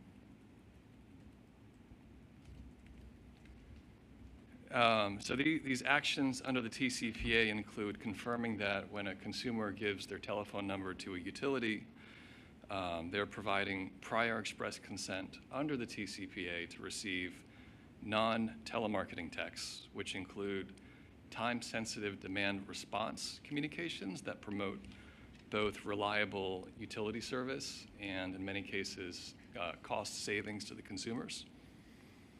The Commission also delayed the effective date of a new rule to the extent that it requires callers to treat requests to revoke consent made by a called party in response to one type of message is applicable to all future robocalls and robotexts from the caller. The new effective date for that rule is April 11th, 2026. The Commission also repealed the one-to-one consent rule after the 11th Circuit vacated the rule earlier this year. And in its place, the Commission reinstated that rule's prior version. Moving on from the TCPA, in July, the Commission released a notice of proposed rulemaking that sought comment on ways to modernize and simplify its slamming and truthing billing rules. And these proposed changes, next slide, please.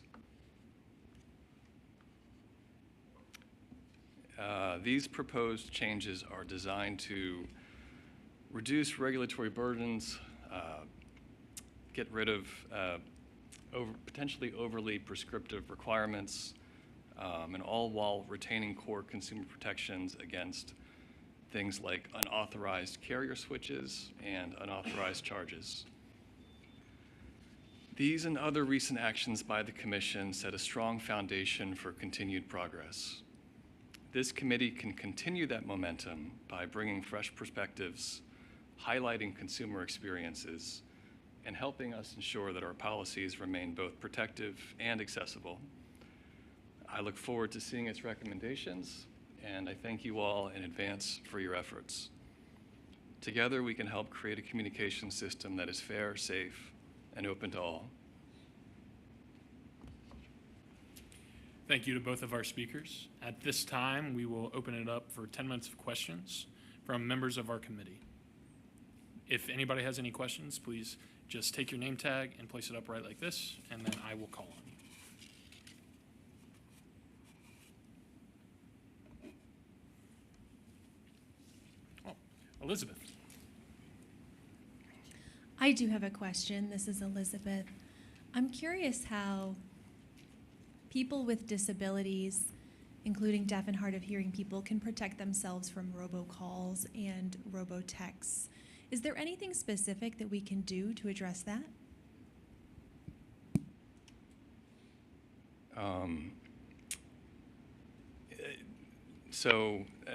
First of all, just a caveat that everything that the Commission is doing more broadly helps everyone, including individuals with disabilities. And these are efforts that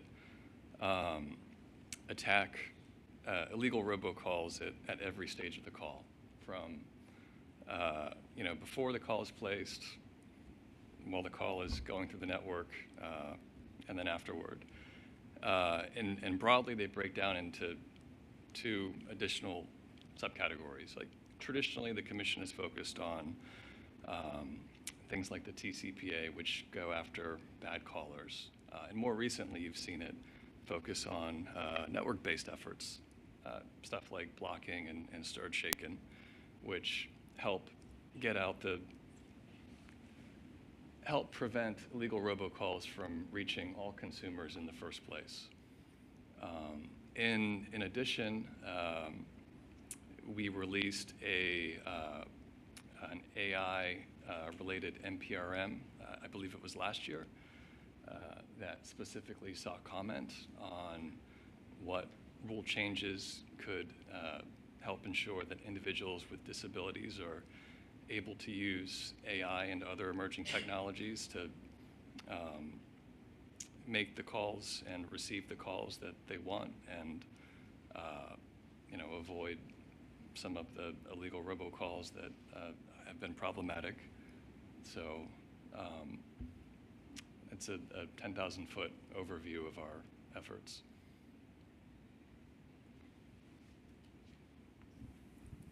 Yes, please, Susie.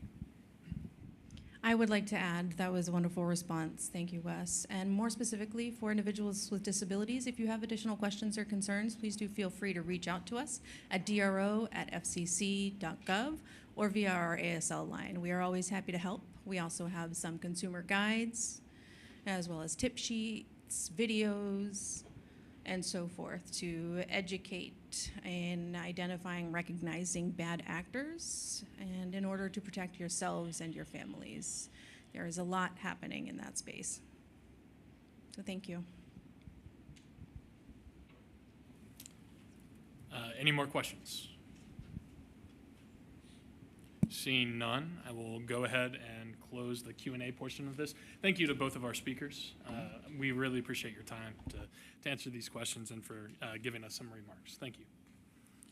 At this point, we're going to move on to the FACA records retention section of this hearing.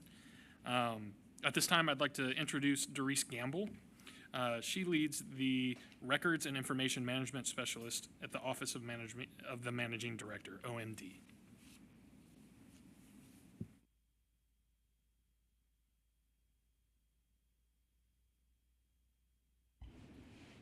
Good morning. My name is Doris Gamble, and I work in the Records Management Branch under the Office of the Chief Information Officer at the FCC. And thank you, David and Joshua, for granting me some time during this meeting to go over some record-keeping responsibilities. So the National Archives and Records Administration oversees all records management programs for federal agencies.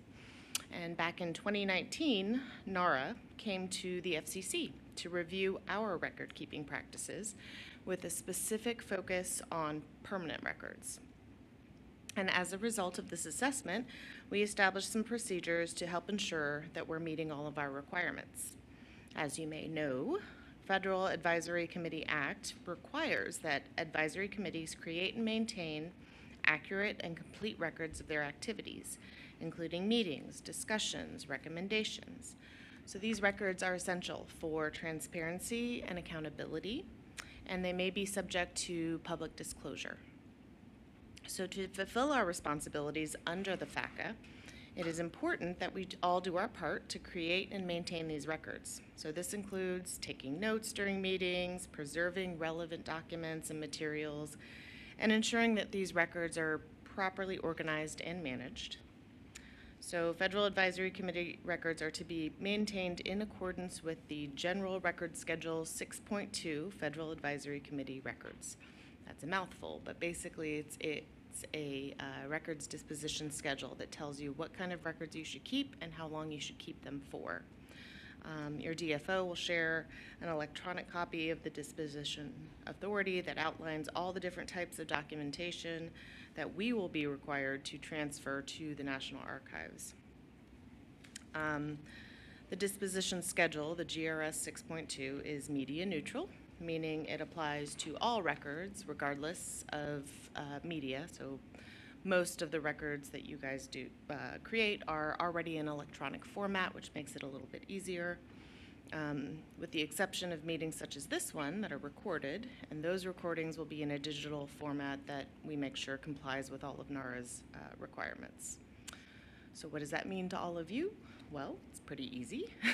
For all CPAAC members, all you're really required to do from a record-keeping perspective is ensure that the DFO has a complete and accurate record that documents the CPAAC's deliberations and decisions.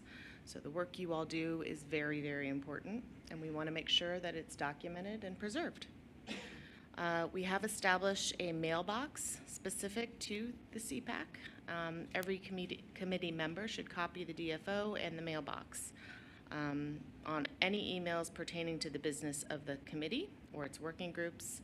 And at the appropriate time, I'll work with the DFOs to make sure that the contents that need to go, that need to be transferred to the National Archives get transferred.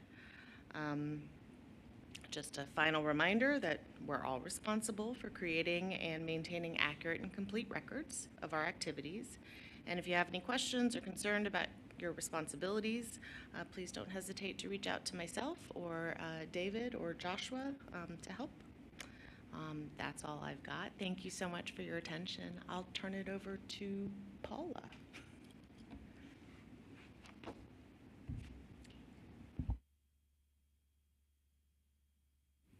Paula is online, just for the CMR to know. Sorry about that. Thanks for inviting me. Just going to work position at the Justice Office, and I'm just going to give you the next 10 minutes or so an overview of the Federal Advisory Committee Act and both some of the requirements and, you know, sort of an explanation of how the group will conduct its business. So if you could go right to the first slide, please. Yeah, the Federal Advisory Committee Act governs the operations of most federal advisory committees unless a committee is otherwise exempted by statute. And it embodies, FACA embodies several guiding principles: openness in government, a diverse and balanced membership that takes into account multiple viewpoints and perspectives, and public accountability. Next slide. The Act requires that there be timely notice of each committee meeting that has to be published in the Federal Register, typically on 15 calendar days notice. But since not everyone reads the Federal Register daily, We do provide for public FCC public notices, releases, internet posting, and other media notices. And for the purposes of FACA, meetings can include video conferences, internet-based meetings, phone conferences, anything in which more than a quorum, which we define as 50%, 51% of the membership, anytime that more than a quorum of people are gathering and present. Next slide.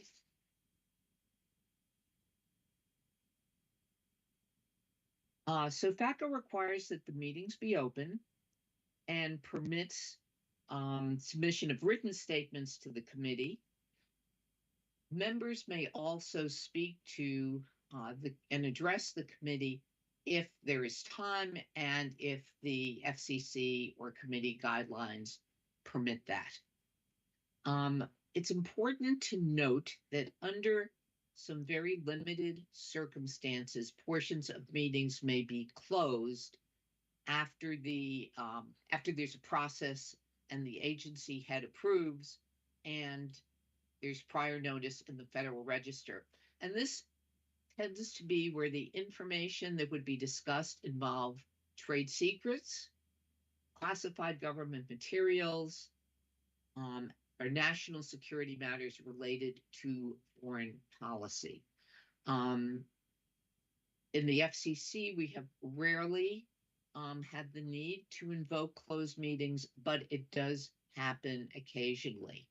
So if there's something that falls into these categories that you expect should be discussed at a committee meeting, please get in touch with your DFO and ask your DFO whether the information you think is about to be discussed, perhaps it's some kind of trade secret, would fall within this category, and the DFO would reach out to OGC and our folks would review it and decide whether it'd be permissible or not to close the meeting, and we would take appropriate action. But the key thing here is if you have something that you feel is, highly, highly confidential, we are not allowed to just last minute close the meeting. So this needs to be addressed ahead of time. Okay, next slide.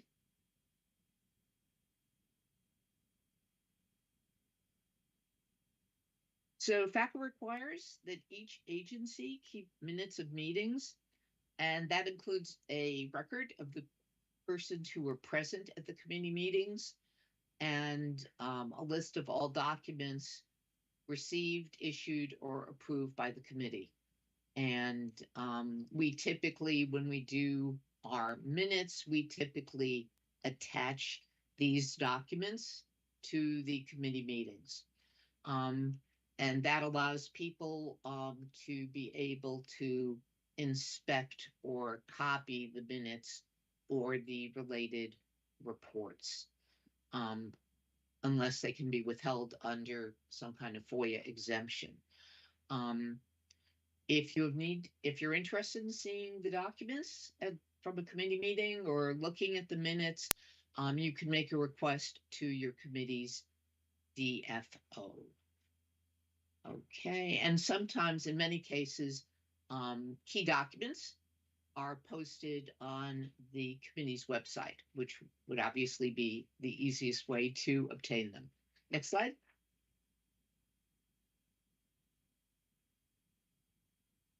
So all committees have a chair and a vice chair, and the duties of these individuals are that they can be a focal point for your questions or observations. The committee chairs and vice chairs work with the DFO to help set up informal working groups, and they're responsible for conducting meetings and also for working with the DFO to set up meeting agendas. Next slide. as you've probably already figured out, your designated federal officer, or DFO,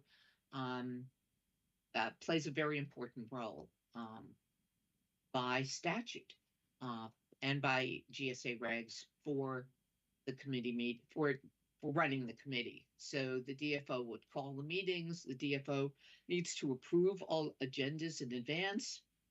The DFOs attend the meeting, can chair or close meetings as needed, will maintain all committee records, and ensures that there are minutes of meetings that are taken. I would note here, sort of as Doris pointed out, that the DFO should be copied on all substantive emails pertaining to the business of the committee or the business of any of its working groups. So that way we can ensure that we do maintain all the proper records. And the easiest way is to just copy the DFO.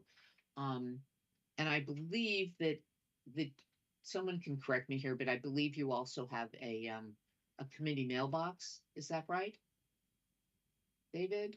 That's correct. It's CPAAC at fcc.gov. Right. So both the mailbox and your DFO should be copied on all substantive records. So what that would, basically the few things that wouldn't cover would be potentially notices saying, I'm sorry, I can't be here on such and such a day, or, what date works for the committee meeting. Sort of organizational things like that don't necessarily have to be sent. But if you don't want to make those judgment calls, the easiest thing is to just flood the inboxes and send the DFO copies of everything and send everything over to the mailbox, and then we'll sort out what's substantive and what's procedural later on. Okay. And the next slide is about record keeping, which we can skip because Doris has already covered it. Okay. Moving on to working groups. To facilitate the committee's work, some business, and sometimes a lot of business, is conducted by informal working groups. And their role is to basically make suggestions for the full committee on topics they're assigned. So there are sort of do's and don'ts associated with working groups. Informal working groups can gather information, but not through surveys, develop work plans, draft preliminary views or proposals, and discuss among themselves preliminary findings. Next page.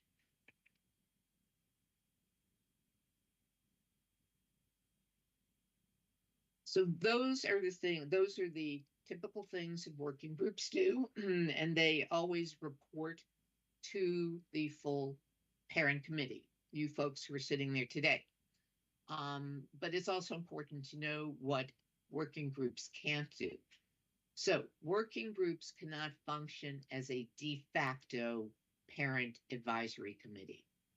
And that means a working group cannot send its recommendations or proposals directly to the FCC. Can't send them off to the bureau chiefs, can't send them off to the commissioners. Your proposals would be typically going to the DFO and then on an agenda for a future committee meeting such as this one. When your proposals get to the full committee, got to be careful. They can't be just rubber stamped. People can't think, oh, that working group is great, and we're not going to talk about it. We'll just accept their actions. That's not the way it works. It needs a full presentation and review and vote by the parent committee. So consistent with that, the bottom line is that the working groups cannot make decisions that bind the full committee, and working groups cannot speak on behalf of the full committee, except in some cases with prior approval. For example, if a working group's report has been approved by the parent committee, for example, the head of the working group could be engaged as a speaker to explain what the recommendations involved and why they were approved and so forth. But basically, working groups work through the parent committee. Next page.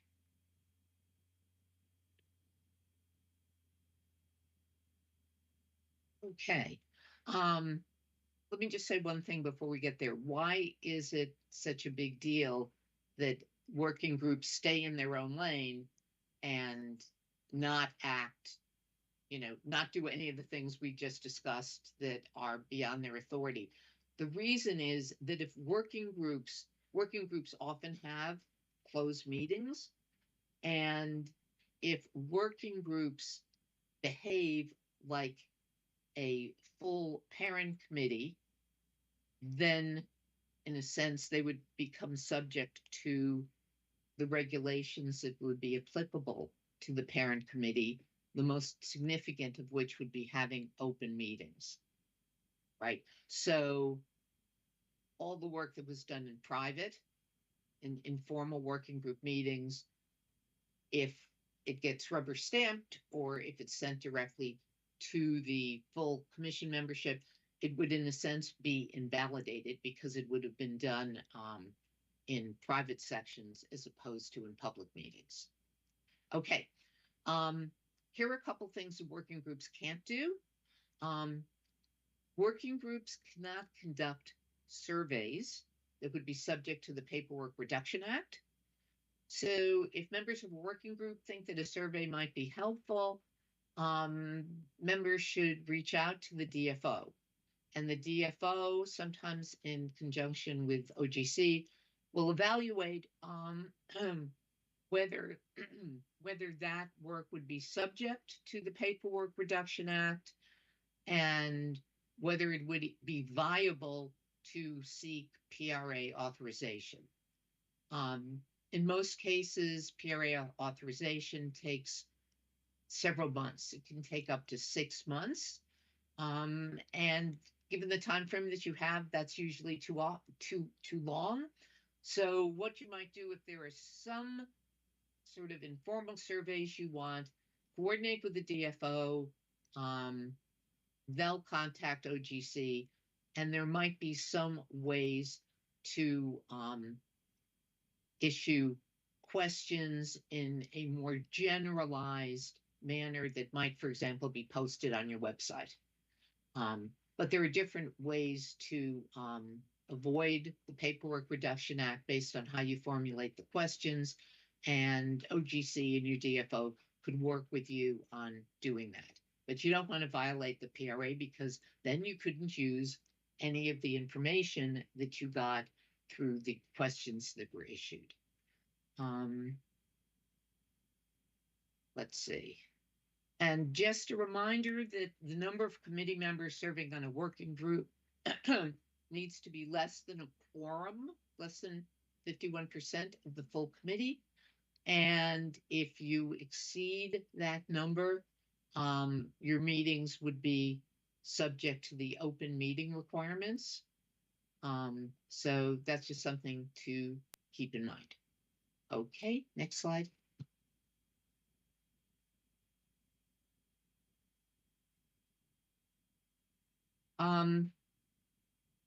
Only one person from each organization can actively participate at a committee meeting, whether it's the CPAAC here or whether it's a working group. And among other things, that's just helpful for having orderly meetings. But other people who might be from the same organization are permitted to attend as observers. But if you're attending as an observer, You're not allowed to make proposals or to vote, etc., unless perhaps someone requests you to speak and provide expertise on a particular issue. But in general, there should be just one person who's actively participating. And the meetings are run in such a way, especially the working group meetings, that members from all organizations will have a fair chance to participate. Next slide.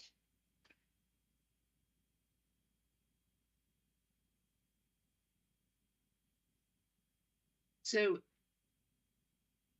if you find at a working group meeting that there's a particular issue that another person at a member organization is better suited to address, then you just work with the DFO and you or your liaison for the working group, and you could arrange for that in advance. In addition, people who are maybe experts on a subject but who aren't members of the working group could be invited to attend a meeting and speak to you, give you information you need. So if a third party is attending by invitation, the person would give the presentation, respond to any questions, but after that person's presentation, because they're not, in my example, a member of the working group, they would need to leave the meeting.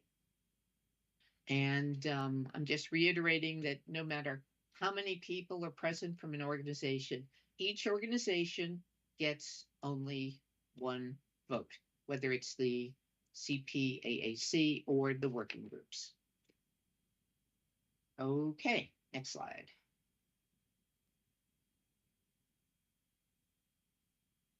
So as some of you know, we have ex parte rules, which do apply to presentations made to the full committee or its working groups, and to presentations made between various members and FCC staff or commissioners, unless those presentations are exempt pursuant to a public notice. And in this case, I'm advised that your DFO and the commission have issued a public notice exempting certain presentations that would otherwise be deemed ex parte, exempting them from the ex parte rules. But what I'd like to point out is that this exemption covers only presentations from members to the FCC staff or commissioners in settings where committee or working group members are presenting the views of the committee or the views of the working groups. And this exemption would not cover a member who presents the individual views of that member or the individual views of the member's organization. So just because a member organization has membership on your committee or on a working group, that does not mean that the ex parte restrictions don't apply when an individual is representing his or her organization as opposed to representing the committee or the working group. So if you have any questions about how that works, feel free to reach out to me at any point or to your DFO. So next slide, please.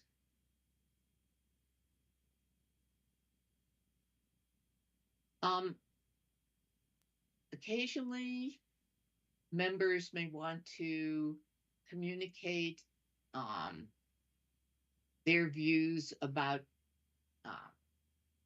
pending matters to third parties in situations where the advisory committee itself or the working group itself has not had a vote on the issue. And if that's the case, you can make clear to third parties your views on pending topics, but you would need to make clear that these are your individual views and that they don't represent the views of the full committee, or even of the working group, because there will not have been a vote on those matters yet. So you just need to distinguish between what the full committee has said and what your own views are. Because occasionally people do get asked to comment for publications. We've had people who've given radio interviews, and it's just important to keep the thread of what your thoughts are on an issue versus what the committee's thoughts are. And I would just note that if the working group has voted on something, but that matter has not yet been made public or gone to the full committee, it would be inappropriate to make public what the working group has done until that gets to like a public agenda. So it's more of a working group recommendations until they're public are more of a close hold. And as I say in this paragraph here,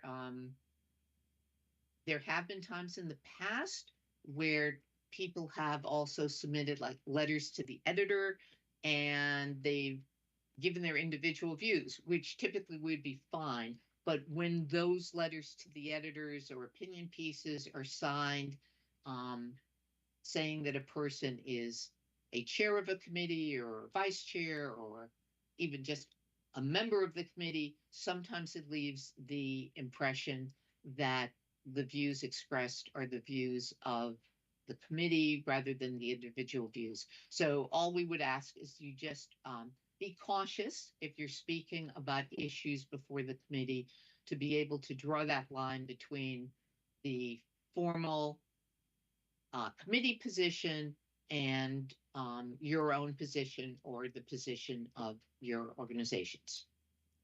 And that's all that I have, but I'm happy to take questions if there are any. First, I'd just like to, I'd first just like to thank our speakers. Thank you for taking the time out of your day to give us a rundown and explanation of the rules around the CPAAC. And at this time, I'd like to open up the floor to questions of the members of our committee to ask any questions that they may have. Yes, please. Hi, Debbie Berlin, Project Goal. So I have a question. I'm not sure whether this is within Paula's purview, but we have two excellent working groups that have very different agenda items that they will be addressing.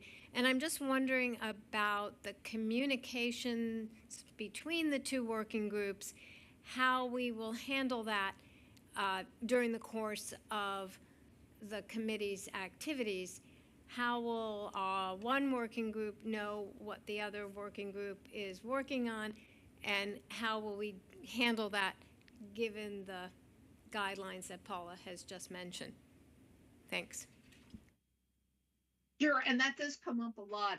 What we have, the guidance we typically give is that if one person from a different working group 2 and working group 1, so if a person from working group 2 wants to just attend and observe the meetings of working group 1, that would be fine and not breach that form rule I was mentioning, as long as the person who attends is just silent and is just functions as an observer, so that you could, let people on your group have a sense of what's going on so that you could coordinate or overlap.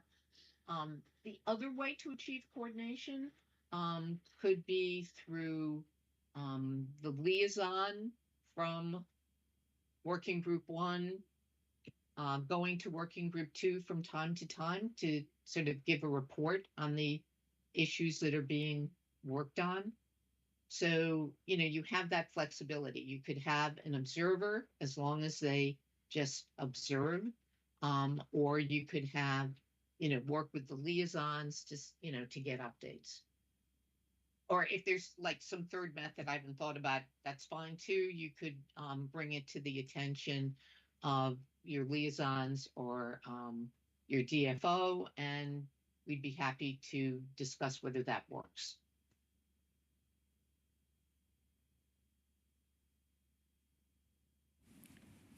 Any additional questions? Seeing none, at this point, I'd like to hand it back over to Josh to handle the public comment section of the CPAAC.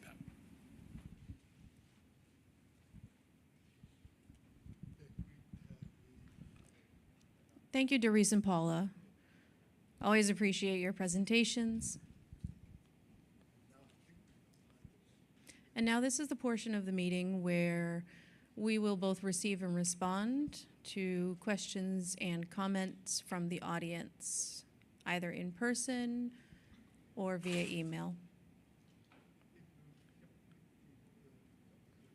If you've submitted your question via email, we will read it aloud or summarize it and then respond to the question or comment you've emailed. If you are here in person and would like to ask a question or make a comment, please stand or raise your hand and then approach the center at the corner of the table.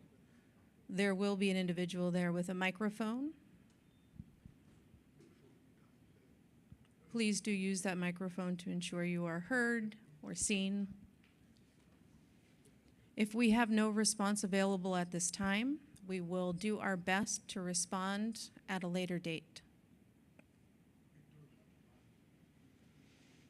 We do have one we've received through email thus far. It is from Mindy. And it states,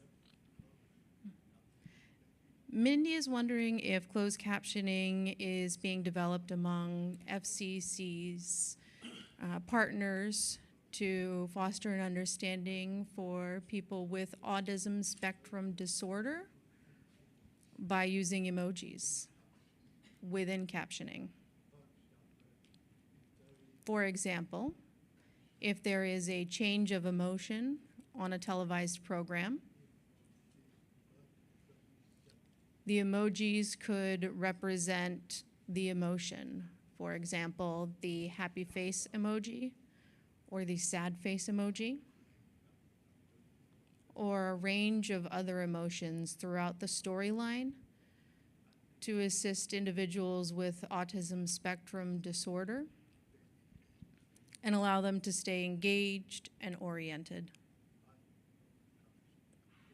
As closed captioning advances, per this person's remark, they thought it would be a good idea to develop. Thank you, Mindy, for your comment and your question.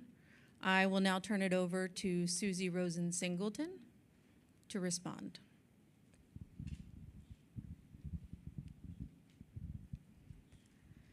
Hello, this is Susie Rosen-Singleton. In response to Mindy, your question about closed captioning and how there may be an option for accommodating your specific needs. We have received a number of questions about how we could potentially have options. It could be some children are learning how to read and they would prefer more simplified captioning, or perhaps foreign language users have a different preference in viewing their captioning. We do foresee next generation television will be the solution for that. We'll have multiple streaming options for audio descriptions or for captioning. And at this point, it is only deploying. It is now being deployed for ATSC 3.0. And that is to make next generation TV possible. This would allow the options in terms of which types of captioning you'd like to see, language, format, the ability to move the captioning around the screen, and being able to do that based on your own individual profile. That is the future of television. So hopefully that will help, and thank you for your input. We will take that into consideration moving forward in our work ahead.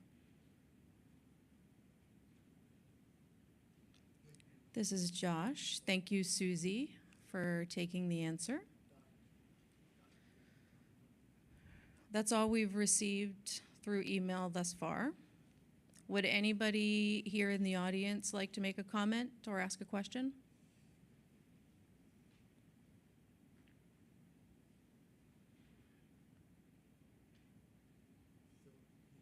So be it. I'll now turn it back over to Logan to move forward with the next portion of this meeting.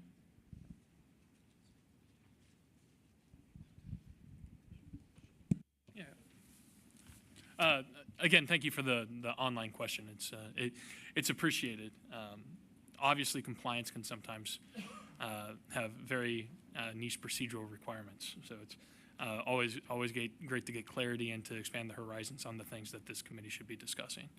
At this time, I'm going to just go around the table, around the CPAAC, to ask everybody to just give a highlight of something that you think that may be pertinent to the committee, that you think may be worthwhile to discuss, or anything that could blend the topics of accessibility and robocalls. So anything that you find pertinent to the committee. And I'll start just by going around to the left. So I'm sorry to put you on the spot here, but if you have any examples or any pertinent developments, whether that be technological or policy or administrative, I'd love to hear it just so it primes us for our discussion. Sure. Corlette Hannon, again with AARP. And I would just say my observation from what we've heard this morning is how much overlap there is in the interests of the disability working group and the folks that are going to be on the robocall consumer protection working group. And so I like the question that Debbie asked about how we're going to be able to connect those conversations that each of the working groups are having, because I think there is going to be a lot of overlap, and especially from an organization representing the interests of older adults. We know that, there are issues and things that folks in the disabilities community need and would make their lives richer and more engaging, that also impact older adults as well. So again, to the extent we can leverage the insights and learnings from both working groups, I think will be very helpful.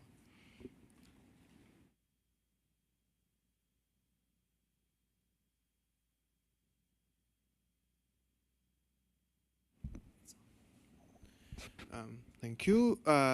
Maitreya Shah from the American Association of People with Disabilities. Thank you. Very, very interesting discussions, and glad to be on the accessibility working group. I think I'll echo your thoughts on how to bridge and combine both consumer and disability and accessibility work. At the same time, I think I'd like to highlight some of APD's focus and priorities, and which could be added to the agenda that we might discuss, is one, focusing on how people with disabilities, particularly in rural areas and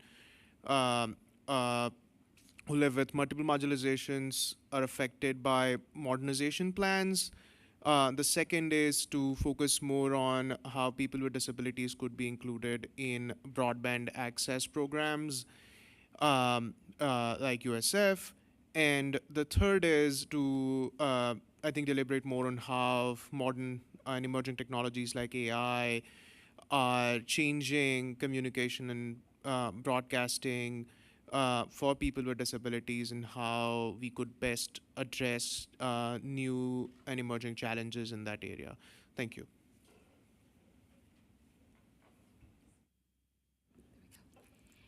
Thank you. This is Claire Stanley again with the American Council of the Blind. I think for me, as we talked about the technology accessibility working group, just talking and thinking about the different forms of technology that are out there that would fall under the purview of this this group, this committee.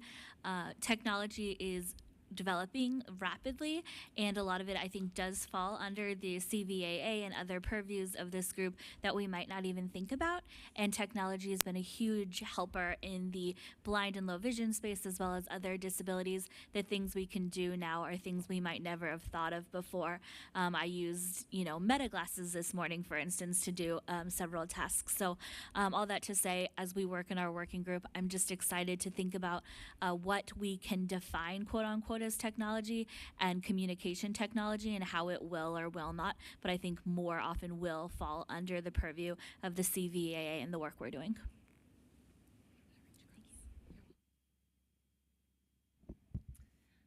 Hi, everyone.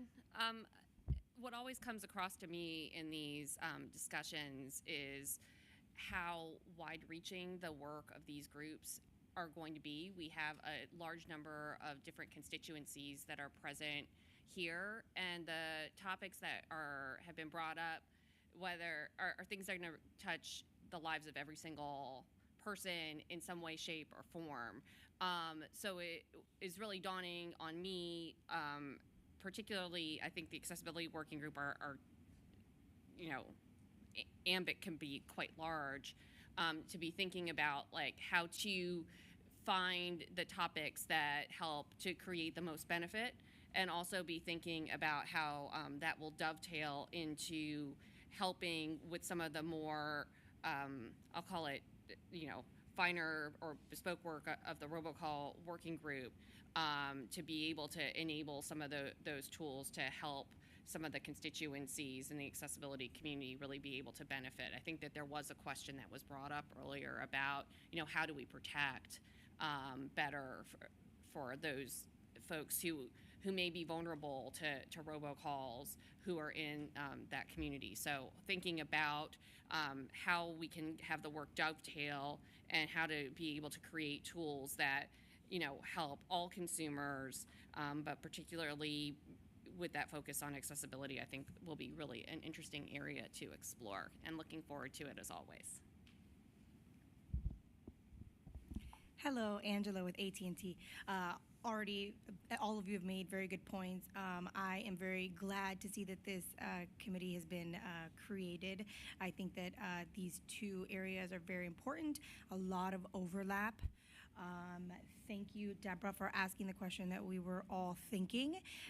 These are two great working groups that have very different charters and focuses. So I think and both are very important to my company and me. So very much looking forward to see how these working groups work individually and together. Also very much looking forward to just talking about the future, what's coming, and how we can try our best to get ahead of it and be better prepared. Thank you. Hi, everyone. Tom Lidkowski with Comcast NBC Universal. As Angela just said, I think a lot has been already mentioned. For me, I think it's the role that AI plays in all of this, on all fronts, that both working groups will be tackling, and how we make sure that AI, represents everyone. And then I think the intersection of technology platforms is another area. Phones, tablets, TVs, other devices, and what does that present in terms of challenges and opportunities that we need to consider here. Happy to be a part of it. Thank you.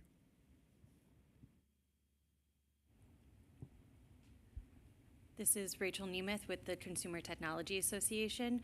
I just want to echo the points that have been made about the excitement about how these working groups can examine emerging technology and all the opportunities both in the accessibility space and the consumer protection space. So we are excited to be participating in the accessibility working group.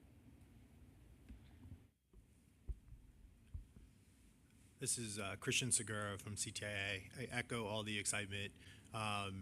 I think something that Wes said earlier that really resonated with me is kind of the efforts that help the disability community, help everyone. And I think it's always important. I know I try to keep that in mind as we work on these issues.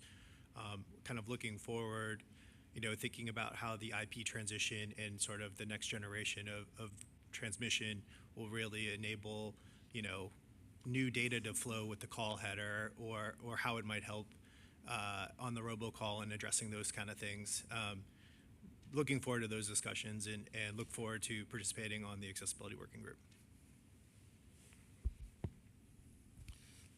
Hi, Joel Thayer with the Digital Progress Institute. I think what I most look forward to working on, especially with my co-chair Claire, and I certainly second her points and harken back to what the chairman said in terms of the modernization of the rules and making sure that the rules work for everyone, especially given how people have made many comments about the rapacity of technology, and it's incumbent upon this group and also the FCC to ensure that even though the technology may be moving at the speed of AI, no one should be left behind or left in its wake. So I very much looking forward to working with this group and making sure that we are able to modernize these rules in a responsible way and make sure that everyone has a seat at the table, especially now as most of these technologies are integral to our everyday lives. So we're very much looking forward to the work, as I said, and I appreciate any contribution that I'm able to make. Hello, everyone. Jonathan Mark with Google.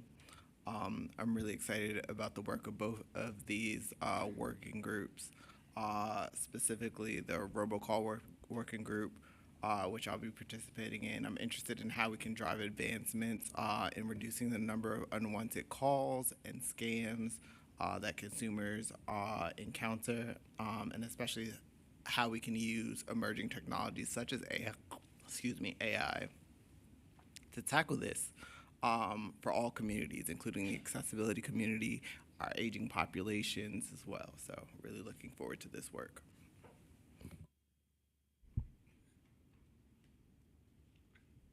I'm Taylor Absher of Encompass, and tying back into Claire's points a little bit, all of our policy work at Encompass ties back to innovation and competition and ways that policies can help and not hinder our members from innovating. And a part of that tech innovation that I haven't really reflected on very much are advancements in accessibility. And we're working with several members in the areas of AI infrastructure and deployment. So that's a new area that I'm thankful to reflect on given the work of this working group already, and I'm excited to learn more.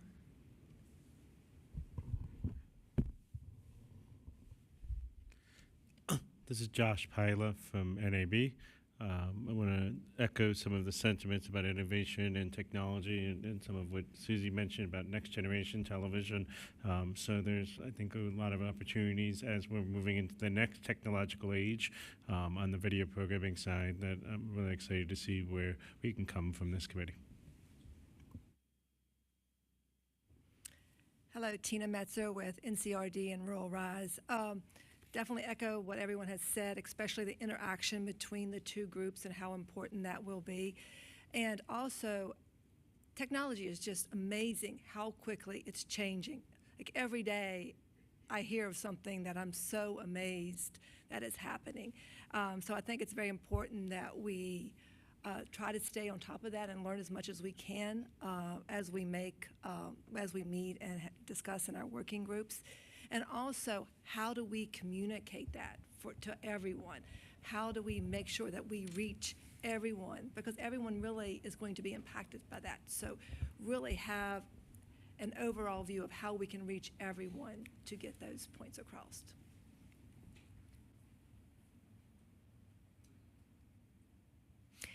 Zainab with Deaf Equality here. I want to begin by emphasizing that the disability issues are consumer issues in two ways. The first is that anybody can have a disability. For example, you could lose your hearing later in life. So whatever our experience is could be your experience at some day, and so our needs are your needs. And of course, things like the curb cut effect. Sometimes we develop something with the disability community in mind that ends up benefiting those who are temporarily not disabled.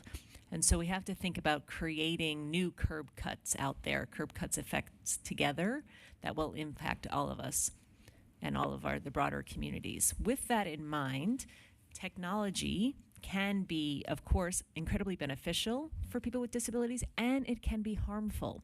Sometimes we get left behind or overlooked.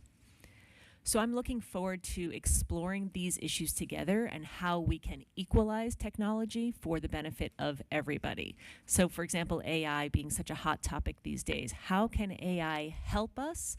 And also consider how AI can have detrimental and harmful effects, both for people with and without disabilities and users in general.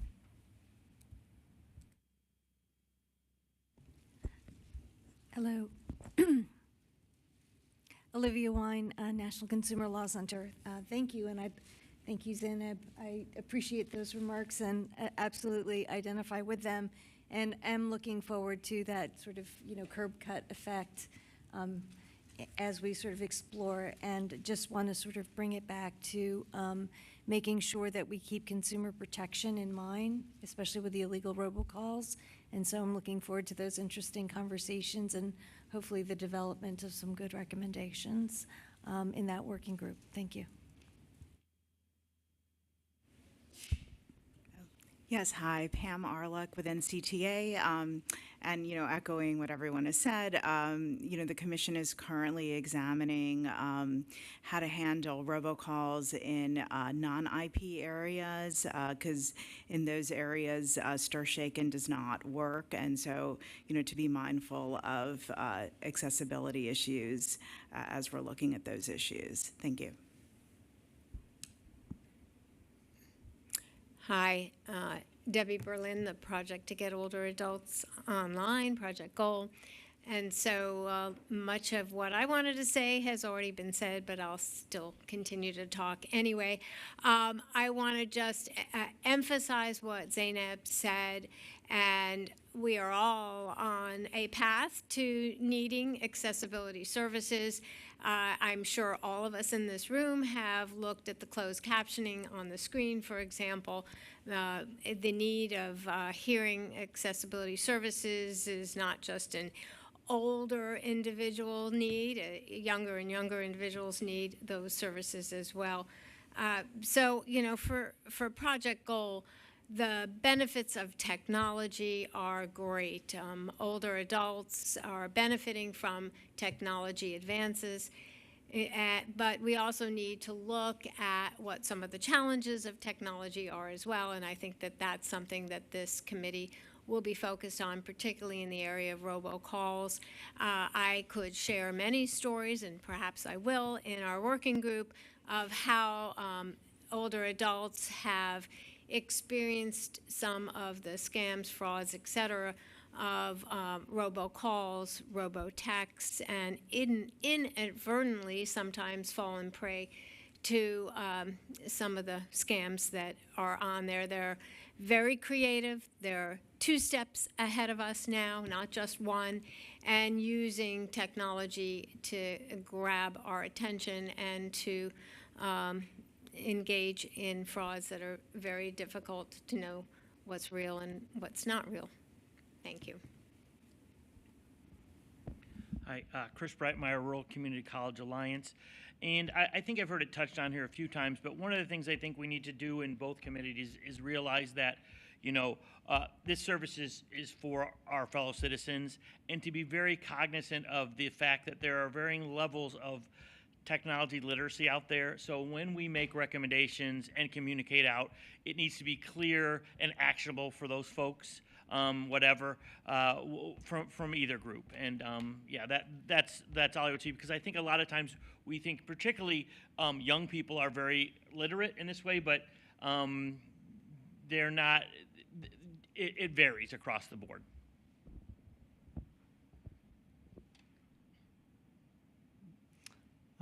Carl Gerner from T-Mobile. I think we are particularly supportive and appreciative of this expanded group, having both of these working groups in communication and working together. I think is a great opportunity for us to learn from one another. I'll be serving on the robocall mitigation working group, but we're prepared and excited to provide input on recommendations impacting a broad range of consumers, including the robocall mitigation and accessibility topics.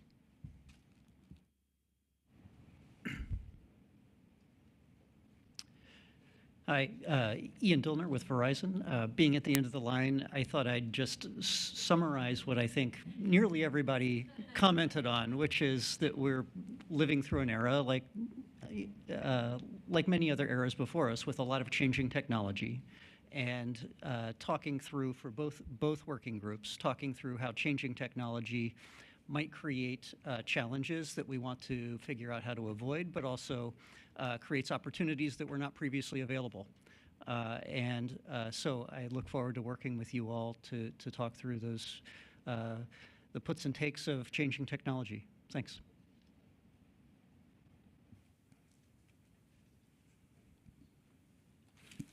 I don't know if anybody online has anything that they would like to add to this discussion. If not, that's okay. I'd be happy to add my own thoughts before we get into some closing remarks.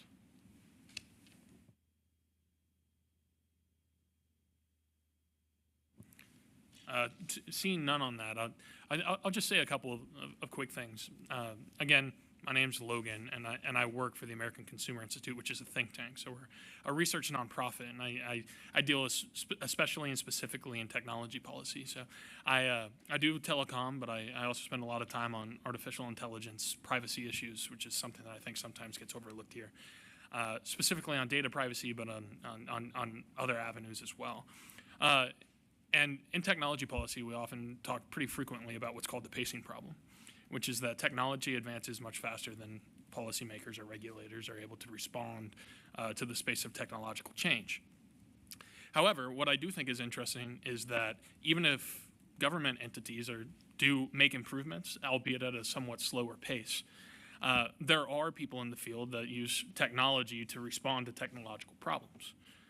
So in that sense, I'm glad that this committee is representative not just of think tankers like myself, but a wide variety and diverse viewpoints of people that know on the front lines how to respond to these issues and how the FCC or other government committees could be effective in augmenting that kind of challenge, because I do think it is true that the people most positioned to respond quickly are those that are using the technology themselves. So I will say that, and then on the other side of this is I will be dealing with robocall mitigation. And I think the thing that can sometimes be challenging on that is the enforcement side of the equation, which I think is something that wasn't completely brought up. But I do think it's worth considering. The government is itself limited in its ability to respond to robocall mitigation, specifically when that comes from outside of the country. So I think that would be a worthwhile discussion pain point to really touch on and hit on. So at this time, I'm thankful for everybody that was willing to share their remarks and guide some of that discussion and preparation as a primer for the working groups that we'll be talking through later this afternoon.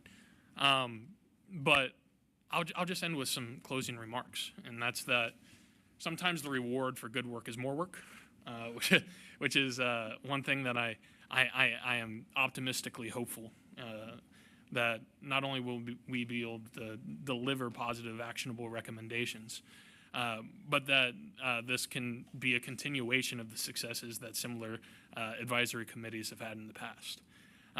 So given that everybody brings their own set of viewpoints to the discussion here today, I'd just like to say thank you as a co-chair of the organization that we appreciate and value your input, and I'm glad you're all here. And at this time, I'd like to turn it over to Elizabeth for any final remarks. Thank you so much, Logan. I do appreciate your final remarks, and I did want to thank everybody here today for joining us. I also wanted to add to Zainab's comment about disability is going to touch everybody at some point, right? On a human level, be it within your family or within your friends. Everybody is impacted by disabilities at some point in your life. So I appreciate your comment. For those of you who may not be aware of the organization that I'm a part of, NASADHH, we are state directors of the deaf and hard of hearing services all across the country. So for example, I'm the director in New Jersey's division of deaf and hard of hearing. So if you do need resources or interested in learning more about deaf and hard of hearing needs and issues, there are resources that are available for you. You can reach out to our organization or any director in your state. There are many national organizations around here, but if you have questions in a specific state, those state directors are available to you. I'm looking forward to working with this group. And doing the working group meetings this afternoon. We're going to have lunch, but I did want to announce the next meeting date, January 14th, 2026, in the new year.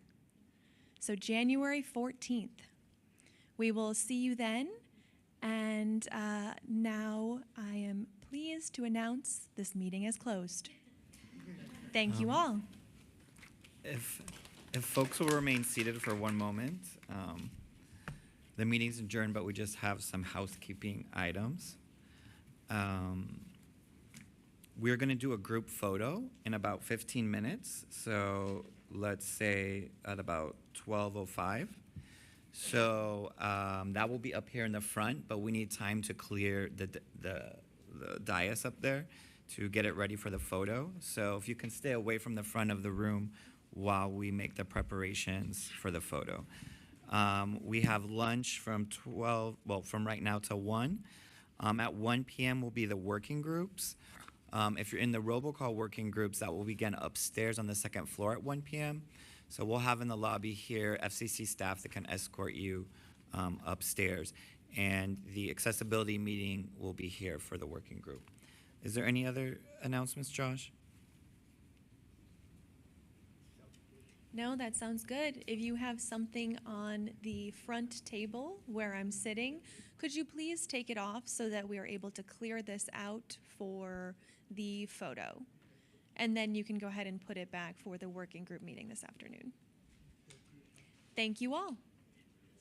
Should we take these cards with us to our working groups? We'll have other cards for you upstairs. Okay. Thank you, though.